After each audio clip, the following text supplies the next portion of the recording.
The breath that made fire speak. Long before there were temples or kings, before the first word carved its way into clay, there was breath, and flame. In the dark hollows of prehistory, somewhere between survival and wonder, humankind discovered a miracle so small it could fit in two cupped hands, and so vast it would one day forge empires: fire. Yet fire, to the ancients, was never only heat. It was voice, spirit, transformation, the boundary between life and the unseen. Archaeologists once believed that early fires were simple hearths, circles of charred stones for warmth and cooking.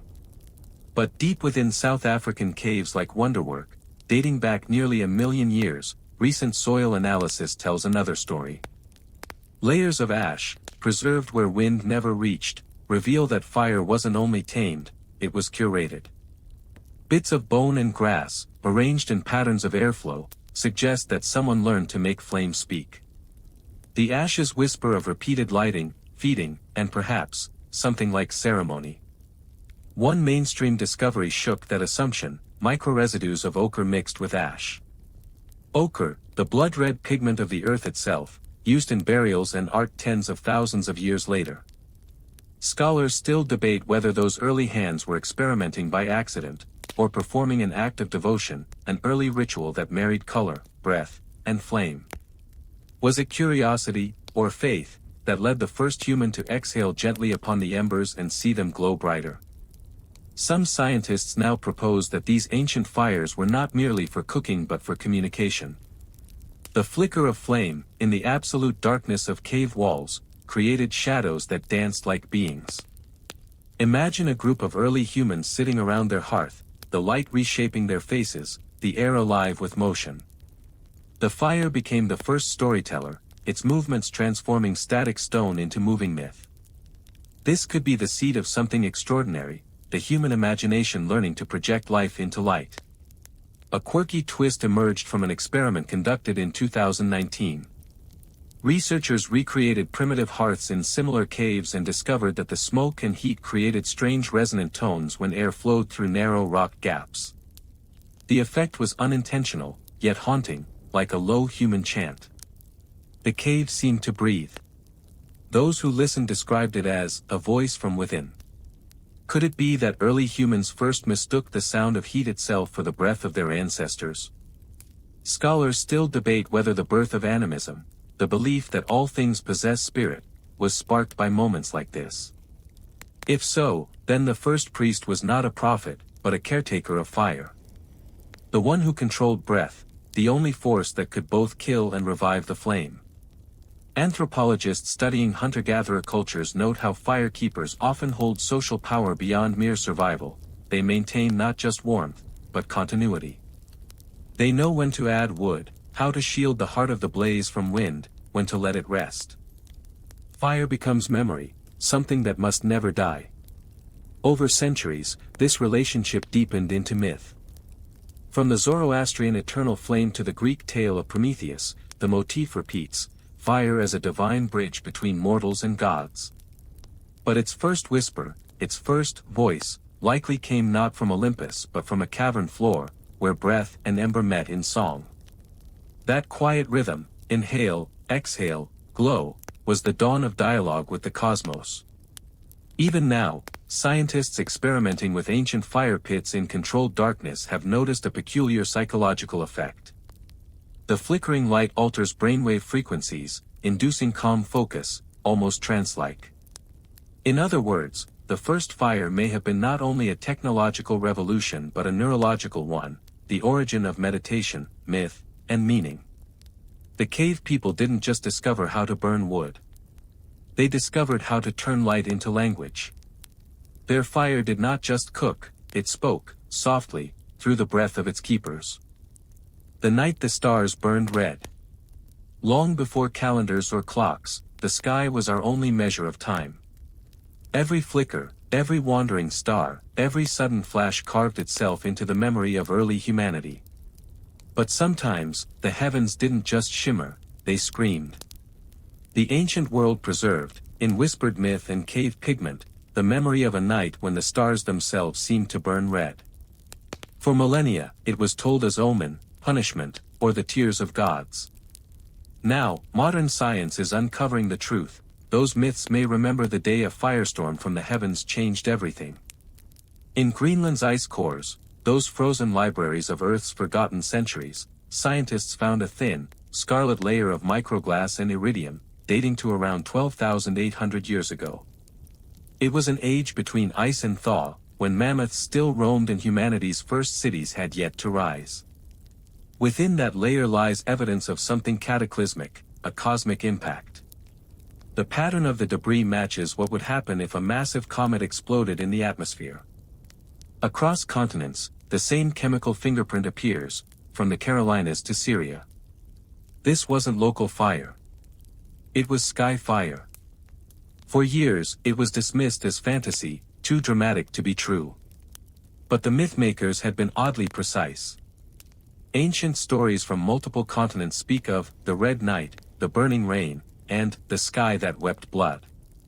Aboriginal Australians called it the day fire snakes fell. The Clovis people of North America vanished soon after. So did mammoths, mastodons, and saber-toothed cats. Scholars still debate whether this event was the real cause of that sudden extinction, or merely the final push from a changing climate. But the timing, now sharpened to the very century, is chillingly close. A peculiar twist came from Göbekli Tepe, the oldest known temple in the world, dated to that same epoch. Its carvings show animals panicked under falling stars. One pillar depicts a vulture holding a headless man beneath a symbol that looks eerily like a comet. When archaeologists first saw it, they dismissed it as mythic symbolism. Now, computer modeling shows those star patterns correspond to a real celestial event visible in the region around 10,950 BCE, the exact date of that Red Night. The temple may be humanity's first disaster memorial. What did it look like? Imagine a sky gone crimson, glowing brighter than fire. The air trembles, soundless yet deafening. Then, a wind like glass. Across the plains, forests ignite, the night glows as if dawn came too early. And then darkness, months of it, as dust cloaks the sun. To early humans, who lived by the stars' rhythm, this was the end of order, the gods themselves gone mad. But here's where science finds hope in the ashes. The same ice cores that hold the red layer also mark a sudden jump in greenhouse gases, followed by a quick rebound of warmth. Life surged back faster than anyone expected. The earth healed. In myth, that rebirth is remembered as the second dawn. Cultures from Sumer to the Andes speak of survivors guided by celestial fire, those who learned to tame flame, farm, and build under the stars' new pattern. Out of destruction came civilization. There's one quirky fact that still haunts astronomers: fragments of the same comet swarm that likely caused that explosion still pass near Earth today, the Taurid meteor stream. Every few millennia, its larger fragments swing close. We still see its offspring as gentle streaks of light in November skies, unaware they might be cousins of the fire that once nearly erased us. Scholars still debate whether it was truly a comet that burned the world or a volcanic chain that coincided by cruel chance. But one truth remains: the ancient storytellers were not naive. They remembered. And through myth, they preserved a record of a night so vivid it imprinted itself on our genes, the night the stars burned red and the world, by surviving, learned to look upward with both reverence and fear. The water that turned to salt. Every civilization is born beside water. Yet, just as water gives life, it also remembers how to take it away. Beneath the quiet surface of the Black Sea, where fishermen's nets rise heavy with silt and bone, lies the memory of one of humanity's greatest cataclysms, the day the sweet waters of an ancient lake turned to salt, and the first flood myths were born. For centuries, the story of a world-drowning deluge appeared in too many cultures to ignore: the Sumerian epic of Gilgamesh, the biblical Noah's Ark, the Greek flood of Deucalion, the Hindu Manu. The same pattern, rain for 40 days, a great vessel, the saving of life, echoed across continents that never met. For millennia, scholars dismissed it as shared symbolism. But in the 1990s, geologists William Ryan and Walter Pittman proposed something radical: perhaps it wasn't myth at all. They discovered that around 5600 BCE, the Mediterranean, swollen by melting ice, broke through the natural land barrier at what is now the Bosporus Strait.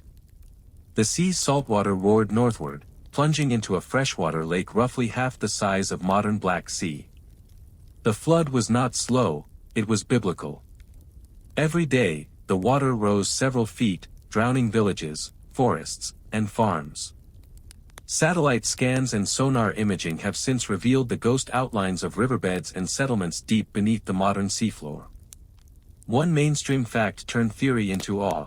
Radiocarbon dating of mollusk shells found along the old shoreline shows a sudden transition from freshwater to saltwater species within a few short years, a geological heartbeat. The chemistry of the sediment tells a simple truth: the lake didn't gradually evolve, it was conquered. Scholars still debate whether survivors of that flood carried the memory southward to Mesopotamia, or whether the event echoed independently across multiple early societies. But the evidence suggests the flood was real, and it rewrote our ancestors' understanding of the divine. To those who lived by that vanished lake, the transformation would have seemed supernatural. The waters tasted different. Fish that once fed the people vanished, replaced by strange, dead forms washing ashore. Crops wilted. And worst of all, the land itself groaned. Ancient oral traditions from the region describe a boiling sea that devoured the earth and returned salt where life once bloomed. To live through that must have felt like punishment from the heavens. A fringe but fascinating theory claims this catastrophe was not just a flood but a trigger for migration, a diaspora of farmers and traders who spread agriculture, myth, and language across Europe and the Near East. Genetic mapping supports this ripple. Around 5500 BCE, a sudden expansion of agrarian DNA patterns radiates outward from the Balkans into Asia Minor. Perhaps these were the flood's refugees, people carrying both seeds and stories of divine retribution. There's a poetic resonance here: the same salt that drowned their world also preserved its memory. Beneath the seabed, archaeologists using submersible drones have found entire drowned river deltas and traces of human habitation, stone tools, hearths, even fence posts. The darkness below is not empty, it is an archive. In the modern day, oceanographers describe the Black Sea as layered time. Its lower depths remain oxygen-starved, untouched by decay. Anything that sinks there stays: wood, flesh, history, perfectly embalmed in a brine that never forgets. When explorers first brought up the preserved hulls of ancient ships from the seabed, their planks were as smooth as the day they sank. Imagine, then, what lies deeper still, perhaps the villages that watched the horizon dissolve into a rising wall of saltwater. Scholars still debate whether this event directly birthed the flood legends or merely reinforced a much older memory of Ice Age deluges. Yet it is undeniable that after it, humanity began to tell one story with a single voice: the story of survival against divine water. And maybe that's why, even today, we describe disaster as a flood, because somewhere deep in our shared ancestry, the world once drowned, and lived to speak of it. Whispers beneath the oldest bridge. Before there were roads, there were crossings, those narrow veins where human and nature met in negotiation. And before stone, there was wood, lashed and layered over trembling waters. It is here, in the quiet space between two banks, that humanity first learned to bridge not just rivers, but worlds. In southern England, buried under the mudflats of the River Thames, archaeologists recently uncovered something extraordinary: a wooden bridge dating back nearly 6,000 years. Its timbers, blackened and preserved by the silt, whisper across millennia. Known today as the Vauxhall Bridge timbers, this Neolithic structure is one of the oldest engineered river crossings on Earth. Radiocarbon dating places it around 4000 BCE, centuries before the pyramids, before writing, before metal. To the untrained eye, it's little more than a tangle of planks and posts. But when surveyed with digital reconstruction, its symmetry becomes unmistakable. It wasn't a random pile of wood. It was designed, precisely oriented, rising out of the riverbank to form what would have been a raised walkway. A bridge of intention. What makes it mysterious, however, is that it leads nowhere. The opposite bank shows no sign of settlement, no village, no field, not even a path. Instead, archaeologists found animal bones, flint tools, and fragments of pottery, deliberately broken, arranged as if placed. These weren't trash. They were offerings. It seems the first bridges weren't about passage, but passage through. A mainstream theory now suggests that such Neolithic structures were built as ceremonial causeways, bridges between the living and the spirit world. In the watery reflection of the river, ancient people saw a mirror realm, the upside-down world of the dead. Crossing the bridge might have been a way to commune with ancestors, or to send gifts into the unseen. Modern ground-penetrating radar of similar sites in Ireland and Denmark shows buried human remains aligned precisely with old causeways, as if the dead were meant to lie along the liminal line between water and land. A quirky finding from one such site, Flag Fun in Cambridgeshire, deepens the mystery. Hundreds of bronze objects, swords, brooches, even tools, were discovered thrust into the wet peat around the old wooden platform. Many had been deliberately bent or broken before being offered. To ancient people, destruction was transformation, breaking an object freed its spirit. So these bridges were not just crossings, they were sanctuaries, sacrifices frozen mid-offering. It's easy to imagine the scene. The river, swollen and brown, reflects a gray dawn. A small procession moves across the wooden path, priests, farmers, children, each carrying something precious, a blade, a carved idol, a lock of hair. The air is thick with smoke from resin torches. Words are spoken softly, as the item sinks into the water with a hiss. The bridge creaks under their feet, alive with centuries of ritual weight. But not all scholars agree on the spiritual explanation. Some argue these early bridges were the result of practical experimentation, humans learning how to stabilize wetlands, gradually inventing engineering by accident. They point to evidence of similar structures used seasonally to cross marshes for trade or herding.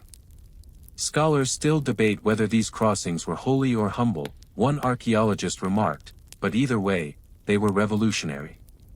Still, the ritual traces are undeniable. Many planks are stained with residues of ochre and animal fat, materials used in funerary rites across Neolithic Europe. One timber even bore faint carvings, zigzag lines representing running water, and a spiral, symbol of rebirth. It seems the builders understood what the river represented: change, impermanence, reflection. In a deeper sense, these ancient crossings remind us that our modern bridges, steel, concrete, digital, are descendants of something sacred. To bridge was once to believe that separation could be healed, that life and death, heaven and earth, could meet halfway. Beneath London's traffic, those blackened timbers still rest, preserved in the clay. And when the tide rolls back just right, for a fleeting moment, the oldest bridge in the world reappears, quiet, glistening, whispering that humanity's first act of connection was never about where we were going, but who we hoped might still be waiting on the other side. The sleeping city in the salt desert. In Iran's vast Dashti Kaveh, where the wind scours salt into glassy plains and the horizon bends with heat, lies a mystery that once shimmered only in legend. Travelers for centuries spoke of a city buried beneath the salt, its towers preserved like bones in crystal. They called it Shari Golgola, the City of Whispers. For generations, it was dismissed as a mirage. But in the last decade, technology has peeled back the dunes and revealed that the myth was right. The desert was hiding a city, and its silence told the story of civilization's fragility.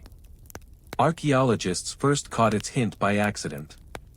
In satellite images, faint geometric shadows, too regular to be natural, appeared under the salt flats east of Yazd. When ground teams arrived, they found outlines of streets, walls, even circular plazas, all coated in a thick, glittering crust. Beneath a meter of salt lay fired brick, still smooth after 4,000 years. Excavation identified the site as the lost city of Sharai Sokta, the burnt city. A Bronze Age metropolis that had once been the beating heart of trade between Mesopotamia and the Indus Valley. Mainstream archaeology now knows Sharai Sokta flourished around 3200 BCE, rivaling early Sumerian centers. It was advanced beyond expectation: four-story buildings, drainage systems, workshops filled with lapis and turquoise jewelry. One artifact stunned historians: a glassy artificial eye made of bitumen and gold wire, the oldest prosthetic ever discovered. Whoever wore it was buried with care, her body adorned with symbols of status. Science had uncovered something deeper than ruins: it had found empathy preserved in salt. Yet the city's end was abrupt. Around 2100 BCE, the region's climate shifted. The rivers feeding the wetlands dried, and the city turned inward, desperate. Archaeologists found skeletons of children near empty wells, their skulls marked by signs of anemia, hunger and thirst. The final layer of ash above them marks what appears to be a massive fire. Some thought it invasion, others now suspect a drought-fueled collapse. The salt's slow encroachment did the rest, sealing the ruins like a tomb of mirrors. A quirky finding came when scientists analyzed the surrounding desert crust. They discovered microscopic glass beads, formed by intense heat, likely lightning strikes on sand. The storm that ended Sharai Sokta may have been apocalyptic: dry air, static charge, and a wall of lightning sweeping the desert. To those who watched their city burn, the sky must have looked like a divine furnace. Later, Persian legends of a city punished for its pride echo eerily close to this event. Still, Sharai Sokta doesn't only speak of endings. Scholars still debate whether it truly vanished overnight, or whether its people moved east, carrying fragments of their knowledge into new lands. Certain motifs, spiral pottery designs, irrigation systems, appear centuries later in sites across Baluchistan and Afghanistan. It may be that the burnt city didn't die but dispersed, its spirit salted into the earth like a seed awaiting rebirth. When excavators first broke the salt crust, they noticed something remarkable. The air that escaped from beneath had a scent: dry, mineral, almost sweet. It was the breath of an atmosphere sealed for millennia. They described it as if the city itself exhaled, as though waking briefly to tell its story. The sound of salt crackling underfoot was the only voice left. The desert preserves what the living world cannot. Salt halts decay, mummifies, crystallizes memory. Textiles unearthed there still show patterns in indigo and crimson. Seeds remain intact, as if ready to sprout. A child's toy, two wheels joined by a wooden rod, sits beside its maker's bones, untouched by time. It is both haunting and intimate, a reminder that the dust we walk on is full of unfinished lives. Sharai Sokta teaches that even the greatest city can dissolve to silence, that permanence is an illusion humans draw in sand. The salt still shifts with the wind, exposing a corner of brick here, a shard of pottery there, only to cover it again. It's as though the desert itself is breathing, slow, patient, eternal. A witness, and a warden, of the city that sleeps beneath its shining skin. The bone flutes of those who dreamed. Long before the first words were spoken, there was music. Long before we understood harmony, rhythm, or pitch, there was breath passing through bone, a whisper across time. In the limestone caves of southern Germany, deep beneath the Swabian Jura, archaeologists have uncovered instruments that predate civilization itself, bone flutes, carved some 40,000 years ago. They are the oldest known musical instruments in the world. And perhaps the most haunting, for when played again in modern hands, they sound like the echo of humanity waking up. Discovered in the early 2000s within the Hohlfels and Geisenklostral caves, these flutes were fashioned from vulture wing bones and mammoth ivory. Their makers were the Aurignacians, early Homo sapiens who had just begun to spread through Ice Age Europe. The craftsmanship is astonishing: precise finger holes spaced in deliberate intervals, the edges smoothed by use. These weren't toys or accidents, they were art. One, no bigger than a hand, still carries traces of ochre pigment, as if once painted for ceremony. When researchers recreated it using 3D printing, the sound that emerged was fragile, breathy, and undeniably human. Mainstream science initially treated the discovery as proof of creativity, but recent analyses suggest something deeper. The flute's tonal range aligns with pentatonic scales, intervals still used in many of the world's traditional songs. It may be coincidence, or it may mean that our sense of musical structure is older than civilization itself. Scholars still debate whether music arose for pleasure or for purpose, whether those first melodies were lullabies, hunting signals, or prayers to unseen spirits. The evidence from these caves, however, tilts toward the sacred. Alongside the instruments were found carvings of half-human, half-animal beings, lion-headed men, deer spirits, dancers frozen in ivory. The same people who carved the flutes carved their gods, or perhaps their dreams. Music, sound, and trance seem inseparable here. Experiments with replicas show that the flute's tones resonate perfectly in the cave's narrow chambers, amplifying into haunting echoes. To those early humans, the cave itself would have sung back. The boundary between the physical and the spiritual blurred with every note. A curious parallel appears across time. Shamans from Siberia to the Amazon use breath and rhythm to induce altered states of consciousness. The same could have happened here, 40 millennia ago. The flutes, played in flickering firelight, might have guided early minds into communal trance, binding hunters, mothers, and elders through rhythm and sound. The cave's darkness became a theater of light and echo, where the first collective dreams were performed. One quirky finding reinforces this idea. Researchers found traces of red pigment and resin near flute fragments, suggesting they were sometimes burned after use. Perhaps the music wasn't meant to last, each performance a ritual offering, consumed by flame, echoing the life-death cycle of sound itself. Ethnomusicologists today refer to this as ephemeral worship, art meant not to be preserved, but to vanish beautifully. The flutes also bridge an evolutionary gap. Neanderthals had lived in Europe before the Aurignacians arrived, leaving no evidence of complex instruments. Some scholars suggest the ability to create, and interpret, music might have been what distinguished Homo sapiens from other hominins. Sound as empathy, as coordination, as memory. Through melody, groups could communicate emotion before they shared language. The flutes, then, weren't entertainment, they were survival. Harmony, after all, is cooperation turned to art. When one of the reconstructed flutes was played inside the Hohlfels cave in 2015, the sound was recorded and analyzed. It filled the space with a low, trembling tone, rising to something eerily similar to a lullaby. The archaeologists, standing there in silence afterward, felt the air shift. It was like the cave remembered, one of them said. Scholars still debate whether those ancient notes were mere expressions of leisure or the first tools of faith. But one truth sings through: somewhere in that cold, echoing dark, humanity learned how to dream aloud. The flute wasn't just an instrument. It was breath turned into memory, bone turned into voice, the first time silence learned to listen. The first map of the stars was alive. Long before parchment or compass, when night itself was scripture, the first astronomers did not draw maps, they walked them.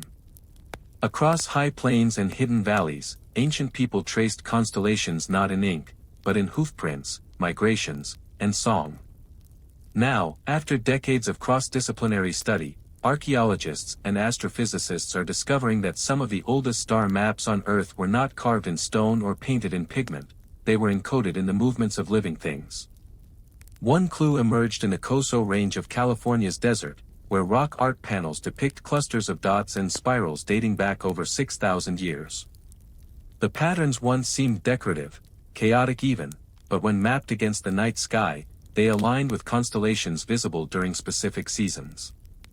Each image, it seems, marked not just stars but time, migration periods for bighorn sheep, whose paths sustained the people who carved them. The hunters may have been following the heavens to follow their prey. Half a world away, in the French Pyrenees, the same story reappears. Deep within the caves of Lascaux and Chauvet, 17,000-year-old paintings of bulls, deer, and horses pulse with dots above their bodies, tiny, deliberate marks once dismissed as artistic flourish. But in 2018, researchers realized those dots mirror the position of the Pleiades and Hyades clusters in the Ice Age sky. It was a revelation: the cave walls weren't just galleries, they were calendars. The people of Lascaux painted the stars that guided the great herds. Their art was a living observatory. A mainstream fact strengthens the theory. At Catalhoyuk, one of the world's first cities in modern-day Turkey, murals depict a bull's head under a pattern of sparks, believed to represent the constellation Taurus erupting over a volcanic eruption. The scene, both earthly and cosmic, may be humanity's first recorded blending of sky and earth events, a proto-science that bound celestial patterns to terrestrial life.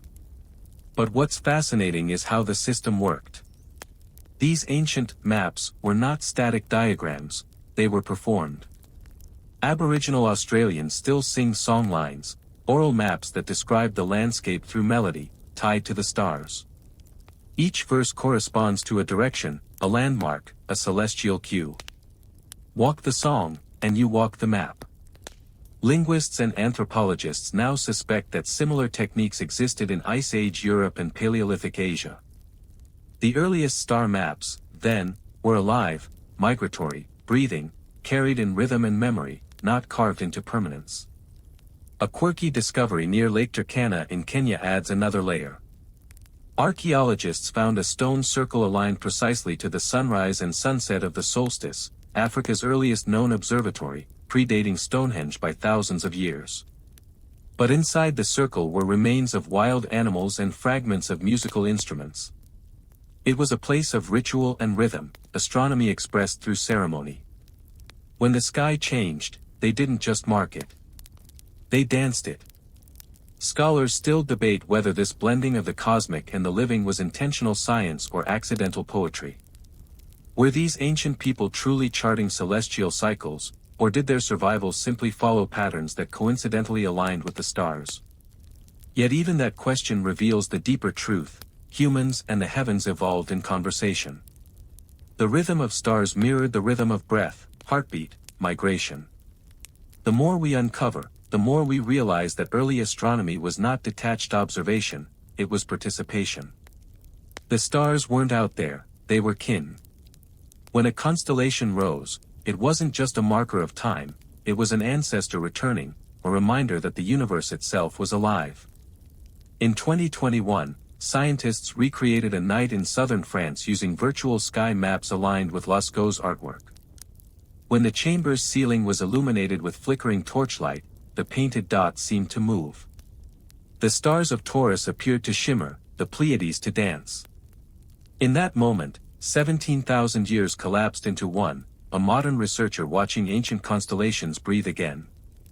So perhaps the first star chart wasn't drawn at all, it was sung, walked, and lived. A living, pulsing record written across sky and soil, flesh and bone.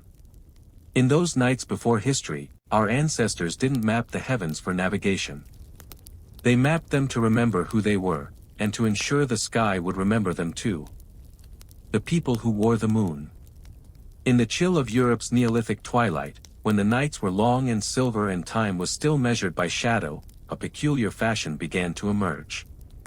Across burial sites from Ireland to the Carpathians, archaeologists have uncovered jewelry shaped like slender crescents, gleaming faintly under torchlight. They were made of gold, bone, even thinly hammered stone, and all bore the same shape, the curve of the waxing moon. For decades, scholars called them lunyali, assuming they were merely ornaments. But now, a combination of metallurgy, astronomical modeling, and ethnographic parallels is revealing a stranger truth. These people didn't just worship the moon, they wore it, timed their lives by it, and used it as a calendar etched in light. The story begins along the Atlantic coast of Ireland, where over 100 such lunyali have been found, each engraved with parallel lines and zigzag motifs. They date to around 2000 BCE, at the very dawn of the Bronze Age. When metallurgists analyzed them under microscope, they found the gold wasn't local, it came from Cornwall and Brittany, traded across rough seas. That alone was astonishing. To sail that distance meant navigation, and to navigate meant reading the sky. The moon, with its phases and tides, was not only a goddess, it was a guide. In 2021, a research team at University College Cork digitally mapped the engravings on several lunyali. What they found wasn't random decoration. The zigzags and arcs matched the sequence of the moon's monthly phases. These crescents weren't symbols, they were wearable calendars. When light hit them at different angles, the reflective patterns mimicked the shifting light of the moon. Imagine a priestess turning her head by torchlight, her necklace gleaming first full, then new, then full again, a human mirror of the lunar cycle.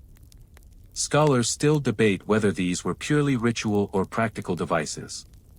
Some propose that the lunula's sequence of marks may have helped predict eclipses or seasonal tides, essential for agriculture and fishing.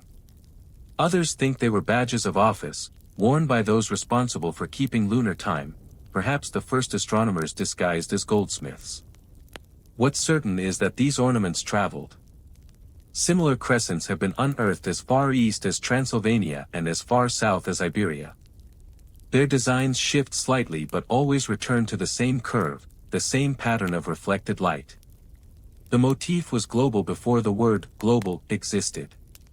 The moon's language needed no translation. A quirky discovery deepens the mystery. One Irish lunula, when tested for wear marks, showed fine scratches only on its inner curve, proof it was worn nightly and handled often. The outer surface remained polished, almost mirror-bright. To the wearer, it may have functioned like a portable sky, a sacred reflection of power and rhythm. The connection between lunar cycles and human fertility has always fascinated anthropologists. Across cultures, early calendars often tied women's cycles to the moon's. In many myths, the moon goddess is both creator and destroyer, waxing into light, waning into death. To wear her image on one's chest was to align one's body with the heavens, to carry the pulse of time itself. Modern analysis with spectral imaging has even detected traces of organic residue on certain lunulae, possibly from oils or pigments rubbed into the gold before ceremony. Some pieces were intentionally heated until their color deepened, a technique known to ancient metalworkers to redden the gold. Fire turning moonlight into bloodlight, an alchemy of devotion. One lunula found in a burial at Cogelbeg, Ireland, rested beside a polished stone bowl filled with ash. Under ultraviolet light, tiny flecks of mica sparkled inside, perhaps meant to resemble starlight. The scene feels almost cinematic, a woman laid to rest, her chest glowing faintly in the dark chamber, her necklace echoing the moon above. Scholars still debate whether these artifacts represent personal adornment, lunar worship, or some hybrid of early science and spirituality. But the pattern is undeniable. From Ireland's coast to the Danube plains, people carried the moon with them, not as an idol, but as a tool of rhythm, reflection, and rebirth. Today, when we glance up at that same pale disk, we rarely think of time. To the people who wore it, time was a living thing, a light they could touch, trade, and eventually, return to the earth. And so, beneath centuries of soil and silence, the moon still shines in fragments of gold, proof that humanity once learned to measure eternity by the curve of its own adornment. The stones that drank the rain. On a windswept plateau in the Jordanian desert, the rain falls rarely, but when it does, it leaves behind a secret. Between dunes and gravel plains lie vast networks of standing stones and buried channels, invisible from the ground. From above, through satellite imagery, the pattern emerges, massive geometric designs of circles and lines stretching for miles. For centuries, locals called them works of the old ones. Modern archaeologists, using drones and ground-penetrating radar, have finally deciphered their purpose. The stones weren't temples, nor tombs, they were machines. Machines that drank the rain. These so-called kites of the Middle East, first spotted by Royal Air Force pilots in the 1920s, were thought to be ancient hunting traps. But deeper analysis reveals a dual identity. Many align perfectly with seasonal drainage lines and wadis. Under the stone walls, engineers found channels leading to underground cisterns. Thousands of years ago, in an age of shifting climate, the builders had engineered a hydrological miracle. They turned flash floods into life. Mainstream evidence dates these structures to around 7000 BCE, older than the pyramids, older than cities. Their builders belonged to a pre-pottery Neolithic culture, often dismissed as primitive. Yet these people understood hydraulics better than their successors. The layout of stones directed torrents from distant hills into collection basins lined with plaster.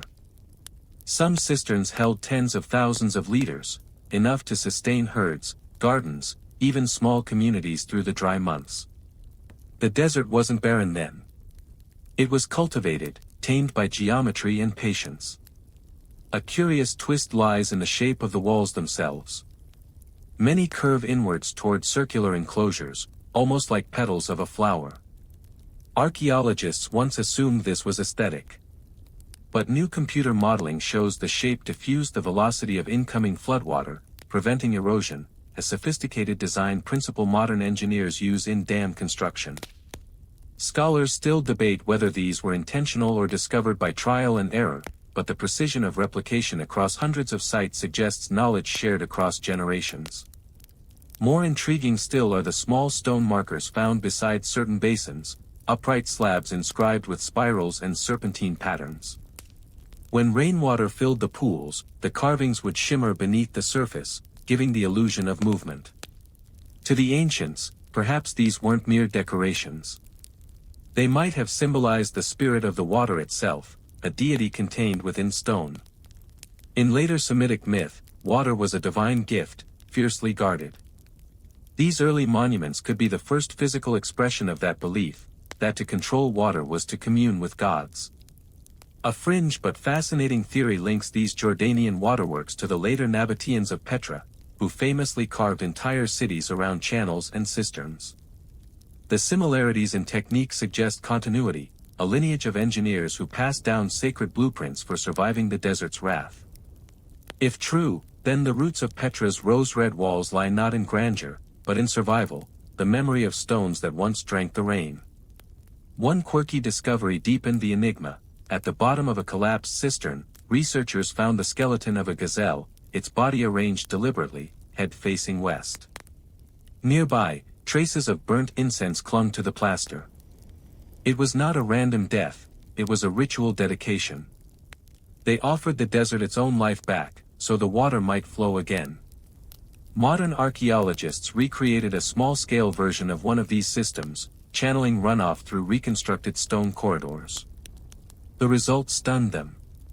Even in today's dry climate, the basin filled, slowly, steadily, with clean, filtered water. Millennia later, the system still works. Scholars still debate whether these Neolithic rain machines were born from necessity, faith, or both. But they reveal a truth our modern world often forgets: ancient people didn't conquer nature, they collaborated with it. They listened to its rhythm, learned its pulse, and built accordingly. The stones didn't resist the rain, they drank it, remembered it, and gave it back. Today, the desert still hides these networks, half buried and silent. From above, they resemble veins across the earth, arteries of memory. The next time it rains there, perhaps, the stones will whisper again, reminding us that even in the harshest places, humanity learned not just to survive, but to thrive by listening to the sky. Faces in the frozen earth. In the endless white silence of Siberia, where even sound seems to freeze midair, the earth occasionally gives up its dead, not as bones, but as people, faces intact, eyes still closed as if dreaming. It is here, beneath layers of permafrost, that archaeologists have uncovered figures that seem almost alive, carved wooden effigies, their surfaces etched with runes and human features, preserved for over 9 millennia. These are not idols in the modern sense. They are ancestors, guardians from an age when the line between the living and the dead was not a divide but a conversation. The most haunting of them all was unearthed near the Ural Mountains in 1894, the Shigar idol. At 11,600 years old, it is the world's oldest known wooden sculpture, twice as old as Stonehenge, older even than the first Egyptian hieroglyphs. Carved from a single large trunk, it stands over 9 feet tall, its body covered in geometric motifs and 7 distinct faces stacked vertically. To modern eyes, it looks abstract, even alien. But to its makers, it likely embodied the memory of all who came before, a family tree of spirits climbing toward the sky. For over a century, the idol languished in obscurity, half understood and half forgotten. But recent analysis using radiocarbon dating and scanning electron microscopy has transformed it from curiosity into revelation. The carvings were not random, they followed a deliberate pattern. Zigzags represented water, spirals symbolized rebirth, and the faces, each distinct, may have represented different states of being: birth, life, death, and the afterlife. Scholars still debate whether these figures depicted gods or ancestors. The line, "for these people," may have been meaningless. A striking mainstream fact emerged in 2021. Traces of microscopic tool marks on the idol's surface matched those made by polished stone adzes, tools typically associated with artistry, not rough carpentry. Whoever carved the Shigar idol wasn't a laborer, they were a sculptor, perhaps even a priest. It suggests a sophistication we never credited to hunter-gatherers. Even stranger, the idol was found in peat bog soil so acidic that organic matter should have disintegrated long ago. Yet the bog preserved it perfectly, sealing it in a cold, airless cocoon. When it was lifted, still damp, from the ground, the wood's surface bore a faint smell, like pine resin and smoke. For a moment, it was as if the forest of 9000 BCE had returned. A quirky theory posits that the idol wasn't merely a statue, but part of a larger installation, perhaps a sacred grove where multiple wooden figures once stood, each representing a clan or lineage. Evidence of similar carved posts has surfaced near Lake Baikal and the Ob River Basin, their shapes eroded but their positions aligned with solstice sunrises. If true, the Shigar idol may have been the centerpiece of an open-air cathedral made of trees, sky, and silence. Scholars still debate its true meaning. Some see it as totemic art, others as early cosmology. A small but persistent fringe theory argues that the geometric carvings encode astronomical data, the rising and setting of constellations during the early Holocene. The idol's uppermost face, they note, points toward where the star Vega would have shone at dawn in that epoch. Coincidence or intention? The argument rages on. Whatever its origin, the idol speaks to something profoundly human, the need to give shape to memory. To carve the invisible into permanence. When modern sculptors first saw the reconstructed artifact under museum lights, many described an uncanny feeling, as if it were looking back. To imagine its creation is to picture a world of transition, ice age glaciers retreating, forests spreading across new ground, and small bands of people finding themselves between eras. In that uncertainty, they made a face for their fear, and their hope. Today, in a glass case in Ekaterinburg, the Shigar idol stands upright once more. Its 7 faces still rise one above another, gazing through time. The wood glows faintly under soft light, the ancient carvings catching every breath of shadow. It is no longer buried, but neither is it alive. It simply is, a bridge between epochs, a conversation carved in timber and frozen in eternity. The river that ran backwards. There are rivers that give life and rivers that take it, but only a few have ever changed direction. In the heart of Africa, and again in the heart of South America, ancient waterways once defied gravity, or so it seemed. For centuries, myths spoke of rivers that flowed against the sun, carrying messages from the underworld to the sea. Scholars dismissed them as poetic exaggeration, until geology, as it often does, whispered that the poets might have been right. The Nile, humanity's oldest teacher, once flowed the other way. Long before the pharaohs, before even the first villages on its banks, the great river ran south. Around 30 million years ago, tectonic forces reversed its course, tilting the continent itself. But that was deep time, unseen by humans. The mystery that haunts archaeology is more recent, an echo of reversal that happened within memory, the kind that might have seeded the oldest stories of divine punishment and renewal. Evidence for this came from the Amazon basin. In 2017, geologists published an astonishing reconstruction. Roughly 10 million years ago, South America's main drainage system flowed west into what is now the Pacific. The rise of the Andes forced the water eastward, creating the modern Amazon, a river that reversed its path to become the greatest in the world. But more intriguing is what happened far later, within human prehistory. Sediment cores and isotopic traces reveal temporary reversals, seasonal floods so immense they overwhelmed the main channel, sending water and sediment back upstream for miles. To those living on its shores, the effect would have seemed supernatural, the river itself rejecting gravity, retreating from the ocean, as if reclaiming its birth. Mainstream archaeology connects this to myths of the angry river found among Amazonian tribes, in which the serpent god Boyuna swallows the flow of water and spits it back in rage. In Africa, similar legends appear, of Hapi, the Nile spirit, withdrawing his blessing when men forgot their offerings. Both may encode ancient memories of environmental upheaval.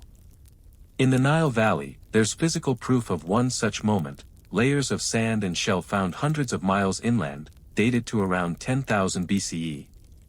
They mark a period when massive monsoon rains forced the river to surge backward into its tributaries, flooding settlements upstream.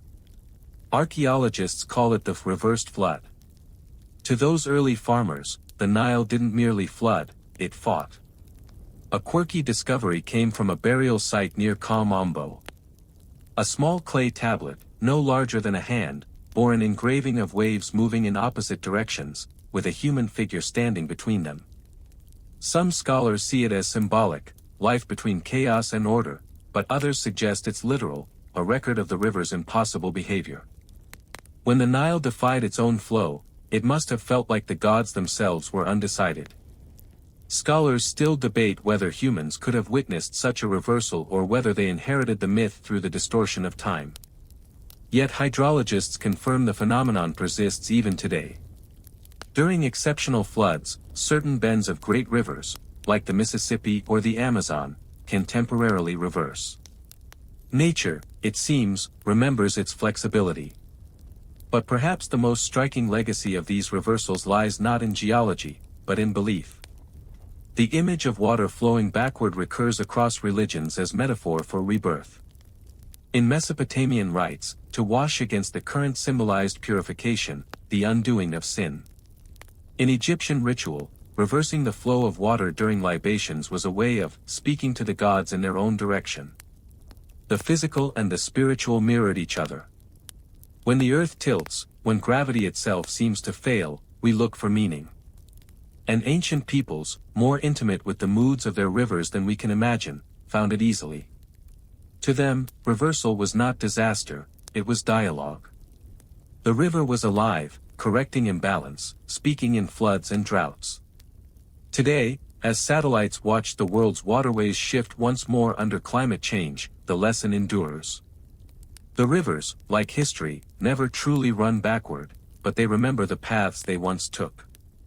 And every flood, every tide, is a reminder that even the most constant flow can change its mind, and in that change, tell us something vital about our own.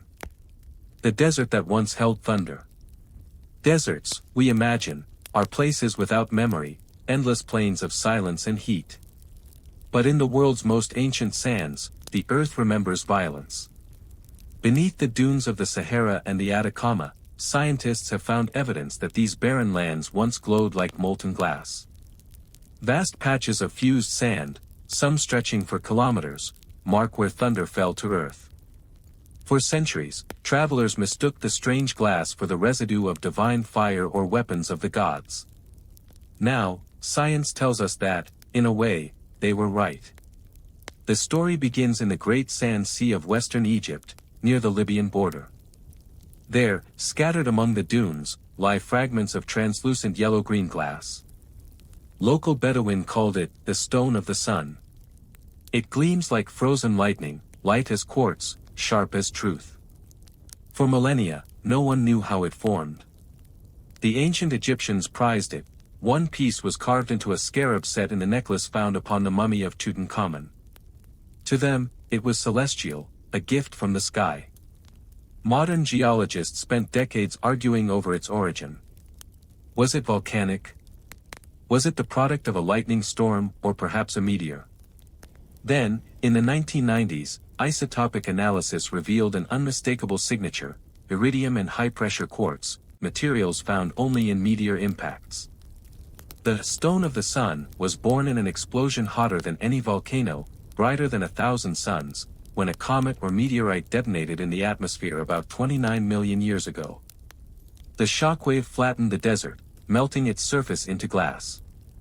The thunder, it turns out, was not sound at all, but shock. And yet, the mystery deepens. Around the same time period, other glass fields appeared, in Chile's Atacama Desert and in the American Southwest, each from massive atmospheric blasts. Scientists now suspect Earth passes through dense debris fields in space every few millennia, triggering waves of such explosions. For early humans wandering the post-ice age Sahara, to witness one would have been apocalyptic, the sky igniting, the sand itself liquefying. They would have felt the air shatter. A quirky discovery near the Libyan site adds a human touch. At the edge of a glass field, archaeologists found a scattering of tools made of melted flint, partly fused, as if craftsmen had gathered to work stone only to be caught mid-motion by the inferno. Some pieces were still sharp-edged but blackened, half glass, half blade. It's as if time itself paused there. Scholars still debate whether ancient Egyptians knew the true source of their sacred glass or whether they simply marveled at its beauty. But they clearly sensed its power. In texts from the New Kingdom, the god Ra is described as rising from the desert of fire. The very land where the glass was found was mythologized as the place where the sun was reborn each dawn. In other words, they transformed catastrophe into cosmology. Elsewhere, the idea persisted, lightning that strikes so fiercely it fuses sand into glass, fulgurite, the finger of God. Shamans in North Africa and Arabia used these glassy tubes as protective talismans, believing they trapped the voice of thunder within. Modern scientists know that fulgurites form when lightning's heat, hotter than 30,000 degrees Celsius, melts silica into twisting glass threads. But to ancient minds, the sound of thunder contained spirit. When it struck, it left a trace of its passage in matter. Perhaps that's the core of the mystery. Every piece of desert glass is both destruction and creation, disaster preserved as beauty. When Tutankhamun's artisans polished their meteor-born scarab, they were unknowingly adorning their king with a relic of cosmic violence, a fragment of the sky itself. The god of the sun wearing a crown of exploded stars. Today, scientists have used laser analysis to confirm the impossible temperatures required to make such glass. No earthly fire could have done it. The desert's thunder came from beyond Earth. But the meaning, what humans made of it, belongs to this world. To hold such glass in one's hand is to feel the union of heaven and earth, to understand how easily the sacred can emerge from catastrophe.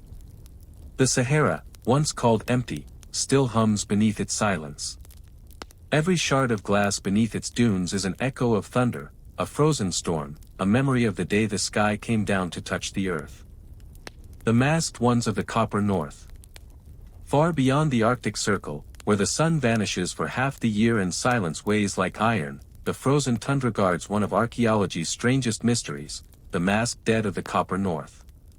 In the 1940s, near the banks of the Kolyma River in Siberia, reindeer herders stumbled upon something gleaming beneath the permafrost, a human skull wrapped in copper sheets, its face covered by a mask of beaten metal.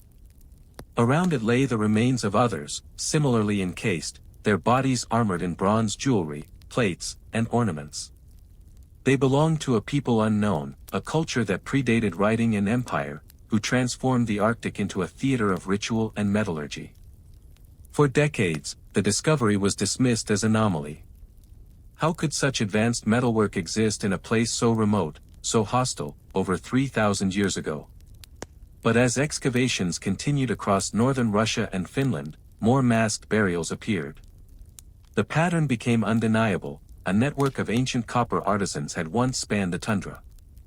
They mined ore, smelted it in clay furnaces, and traded their gleaming metal across thousands of miles. The Arctic, long thought barren, had its own civilization. Mainstream research now identifies them as part of the Cimiter-Bino phenomenon, a mysterious Bronze Age culture that exploded across Eurasia around 2000 BCE. From the Ural Mountains to Mongolia, the same distinctive metallurgy appears: finely cast weapons, decorated knives, mirrors, and masks with stylized faces. Their migration pattern was so sudden and widespread that modern scholars call it a cultural lightning bolt. No one knows where they began, or why they vanished.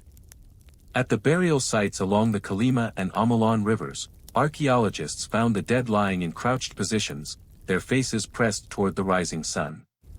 The copper masks were thin, embossed with simple geometric eyes and mouths. To modern viewers, they appear cold, even alien. But residue analysis revealed that each mask had been coated in animal fat before burial, a ritual preservation, meant to slow decay. In death, the copper and fat together formed a seal, fusing the body to the earth. They believed metal could bind spirit to memory. A curious discovery nearby stunned even the skeptical. In the ashes of what appeared to be a ceremonial fire pit, scientists found fragments of copper tubing, too small for weapons, too deliberate to be scraps.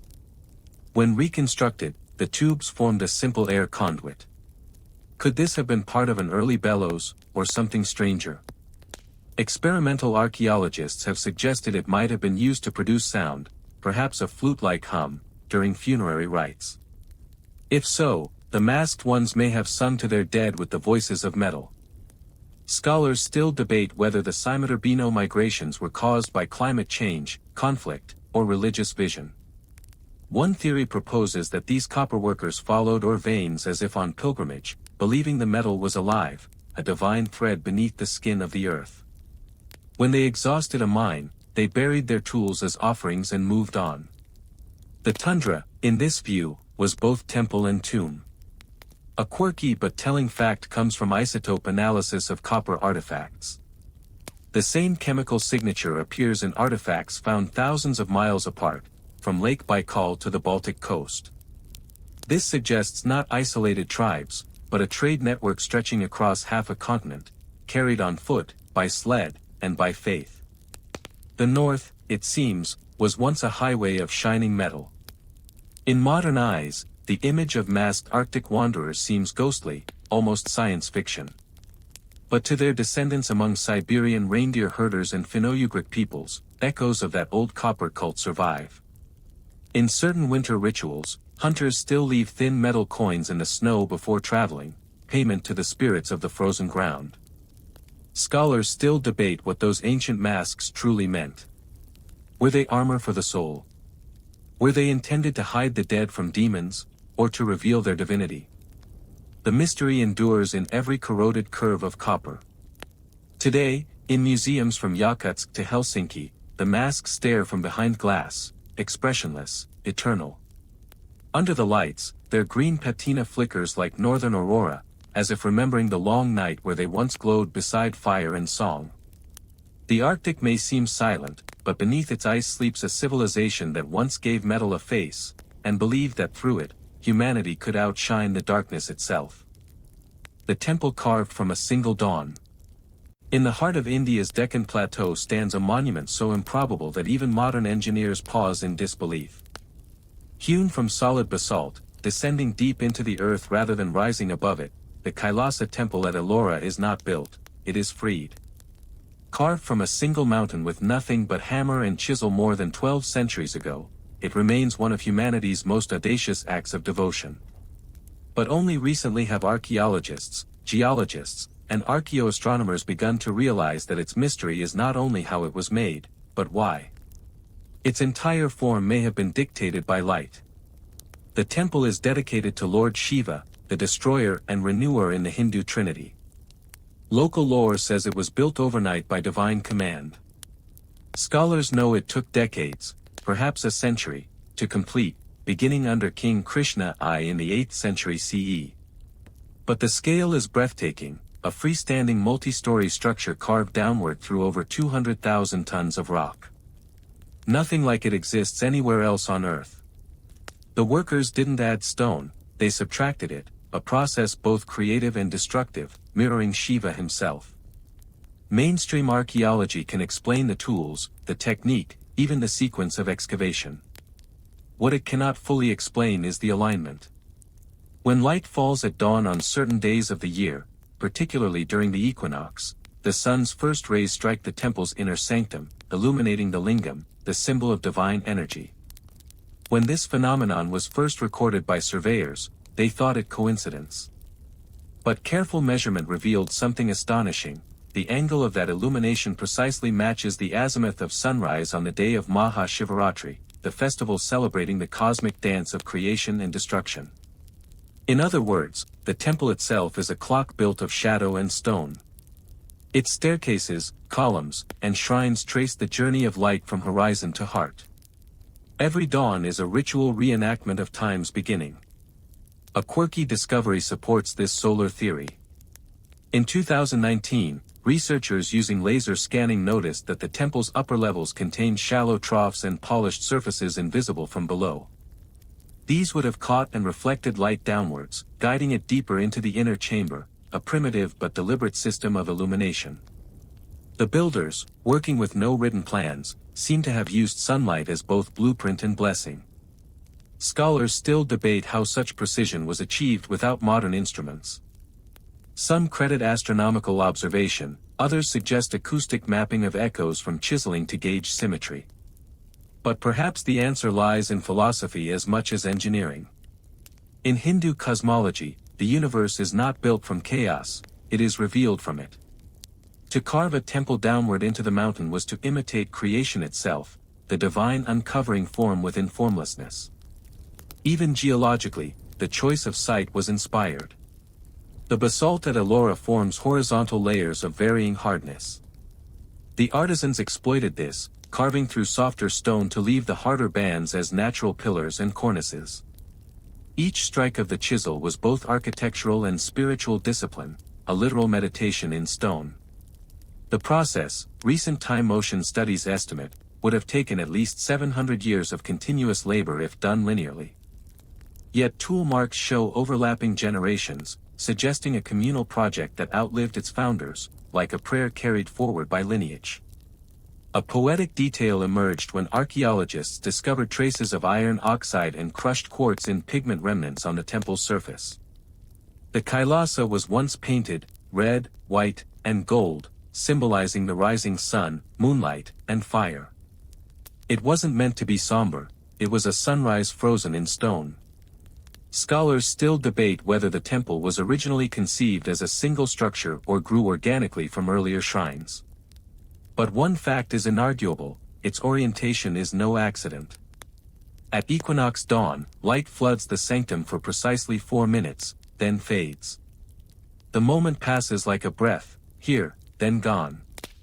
Standing before the temple today, as the morning sun climbs over the basalt cliffs, one feels not awe but stillness.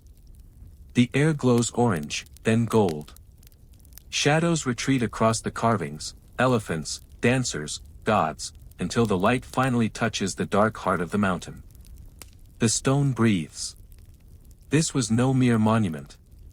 It was a dialogue between matter and time, a sunrise carved from shadow, a mountain sculpted by faith into the shape of eternity. The skeletons who wore mirrors. In a high plateau of southern Siberia, where the steppe meets the mountains and the wind never stops moving, there lies a necropolis known to archaeologists as Shestakovsky. To the locals, it is called the Field of Shining Faces.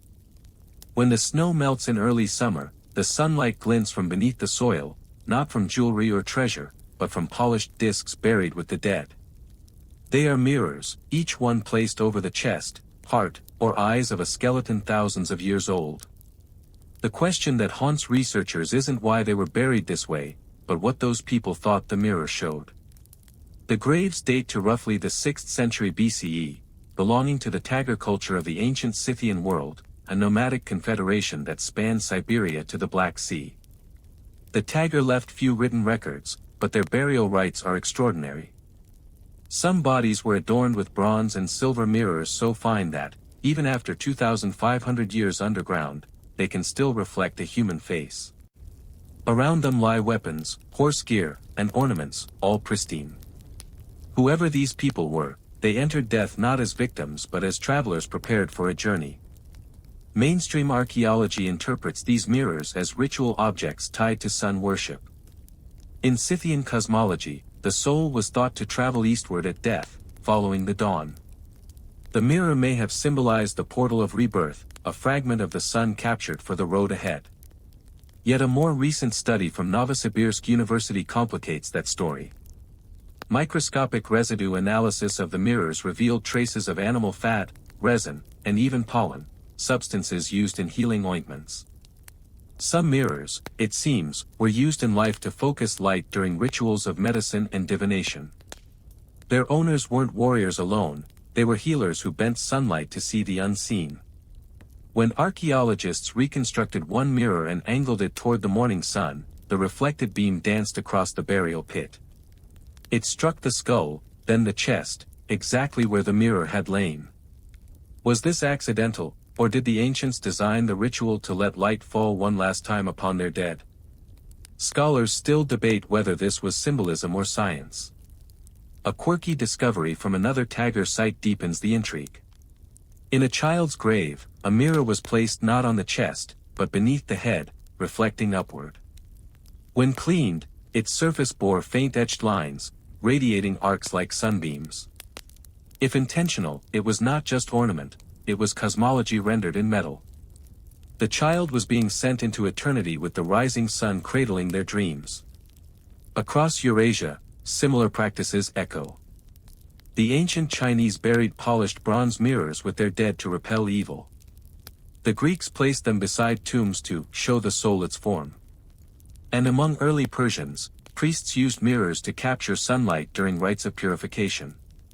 The Taggart may have blended all these ideas, forged through trade and myth, a reflection network of belief spanning continents. Still, the Shostakovsky finds are unique. The sheer number of mirrors, over 100 in a single burial ground, suggests not wealth but mass ritual. Perhaps the dead were part of a solar cult, their mirrors functioning like votive eyes watching the heavens. Or perhaps they believed mirrors trapped the soul, preserving identity against decay. One fringe but poetic theory, proposed by ethnographer Elena Kuzmina, suggests the mirrors were used as mnemonic devices, surfaces upon which priests traced patterns of light and shadow to recall genealogies and epics. In the steppes' endless horizon, light was language, memory had to shine.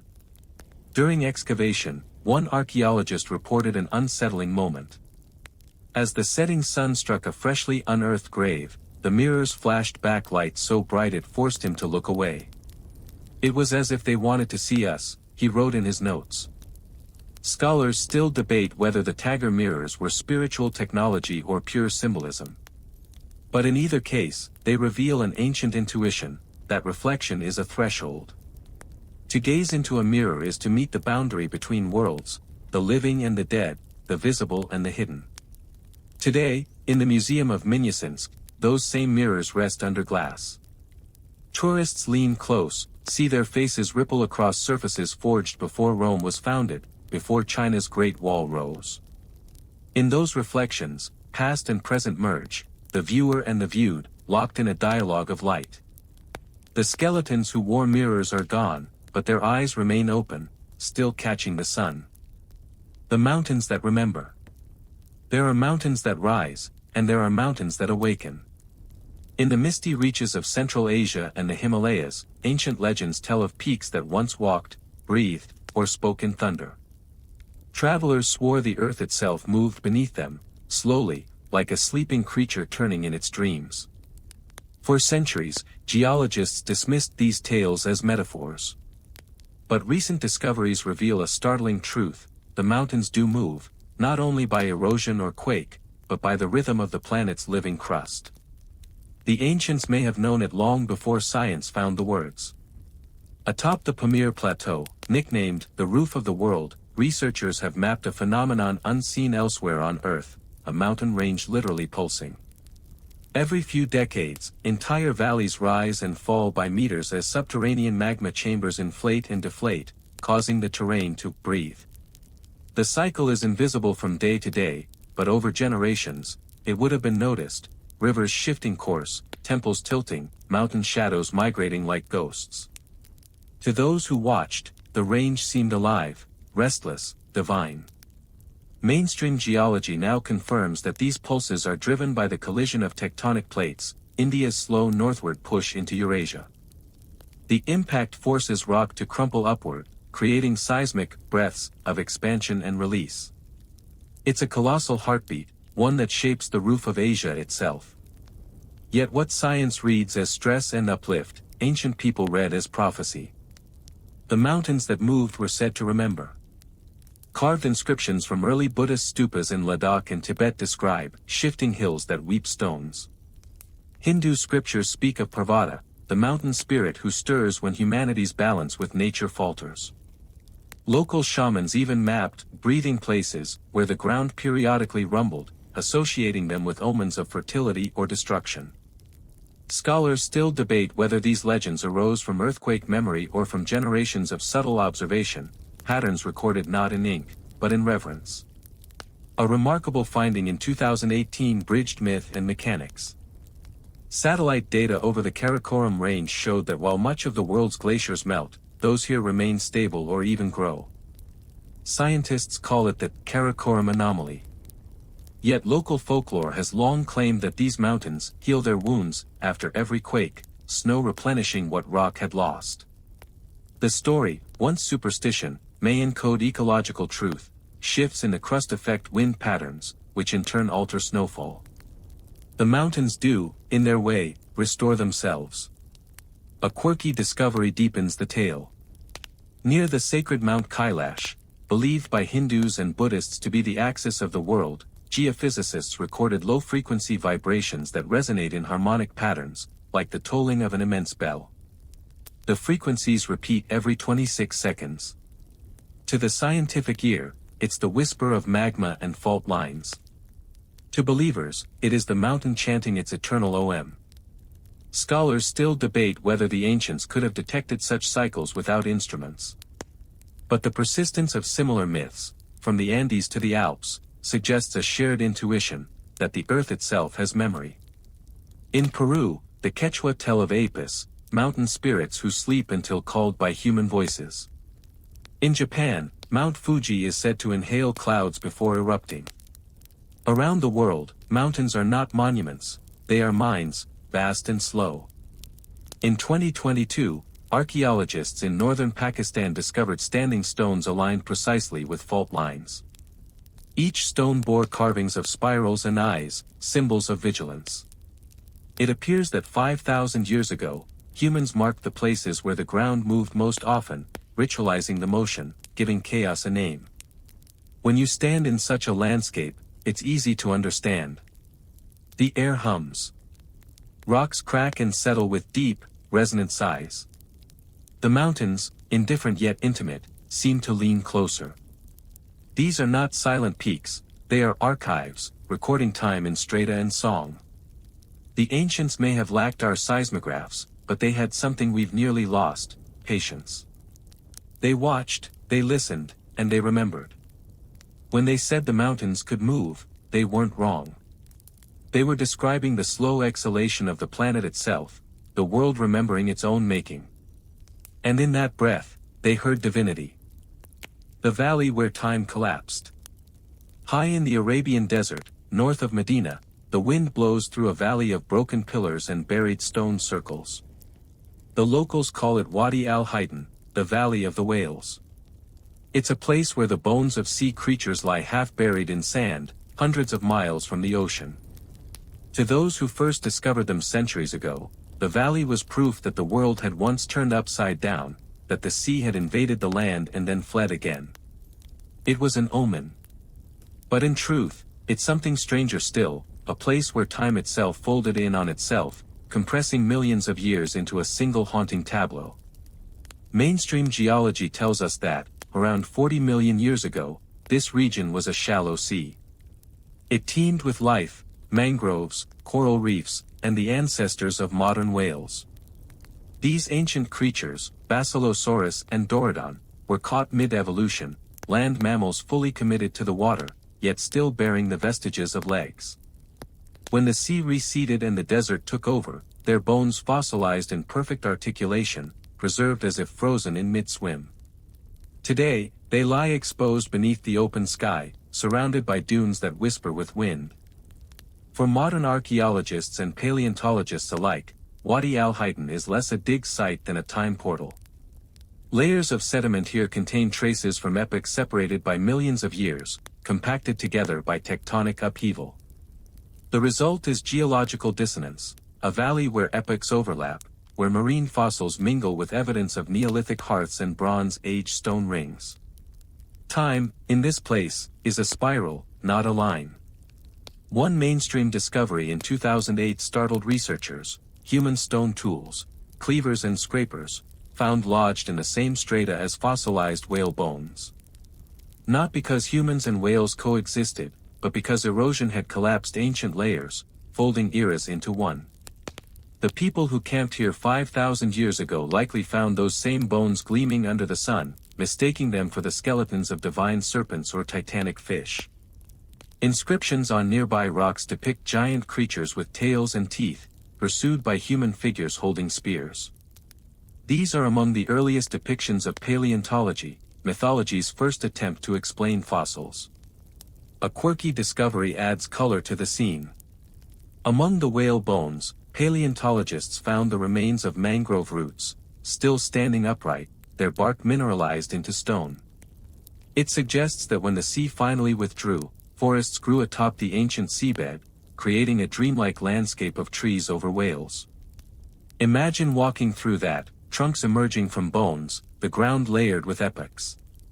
No wonder ancient travelers spoke of this place as cursed, or holy, or both.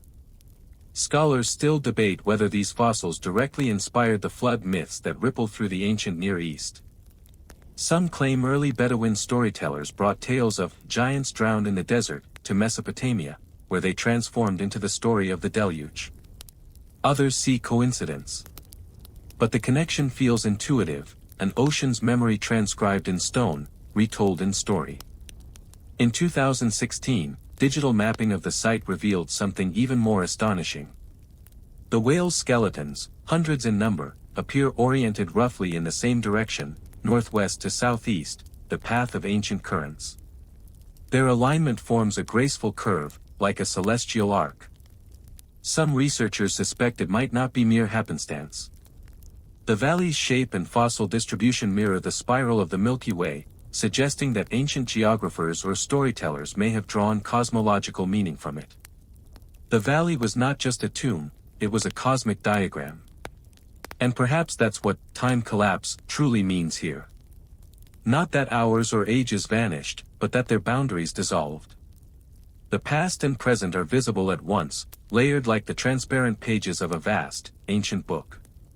Standing there today, among fossilized vertebrae as long as a man's arm, one feels both infinitesimal and eternal.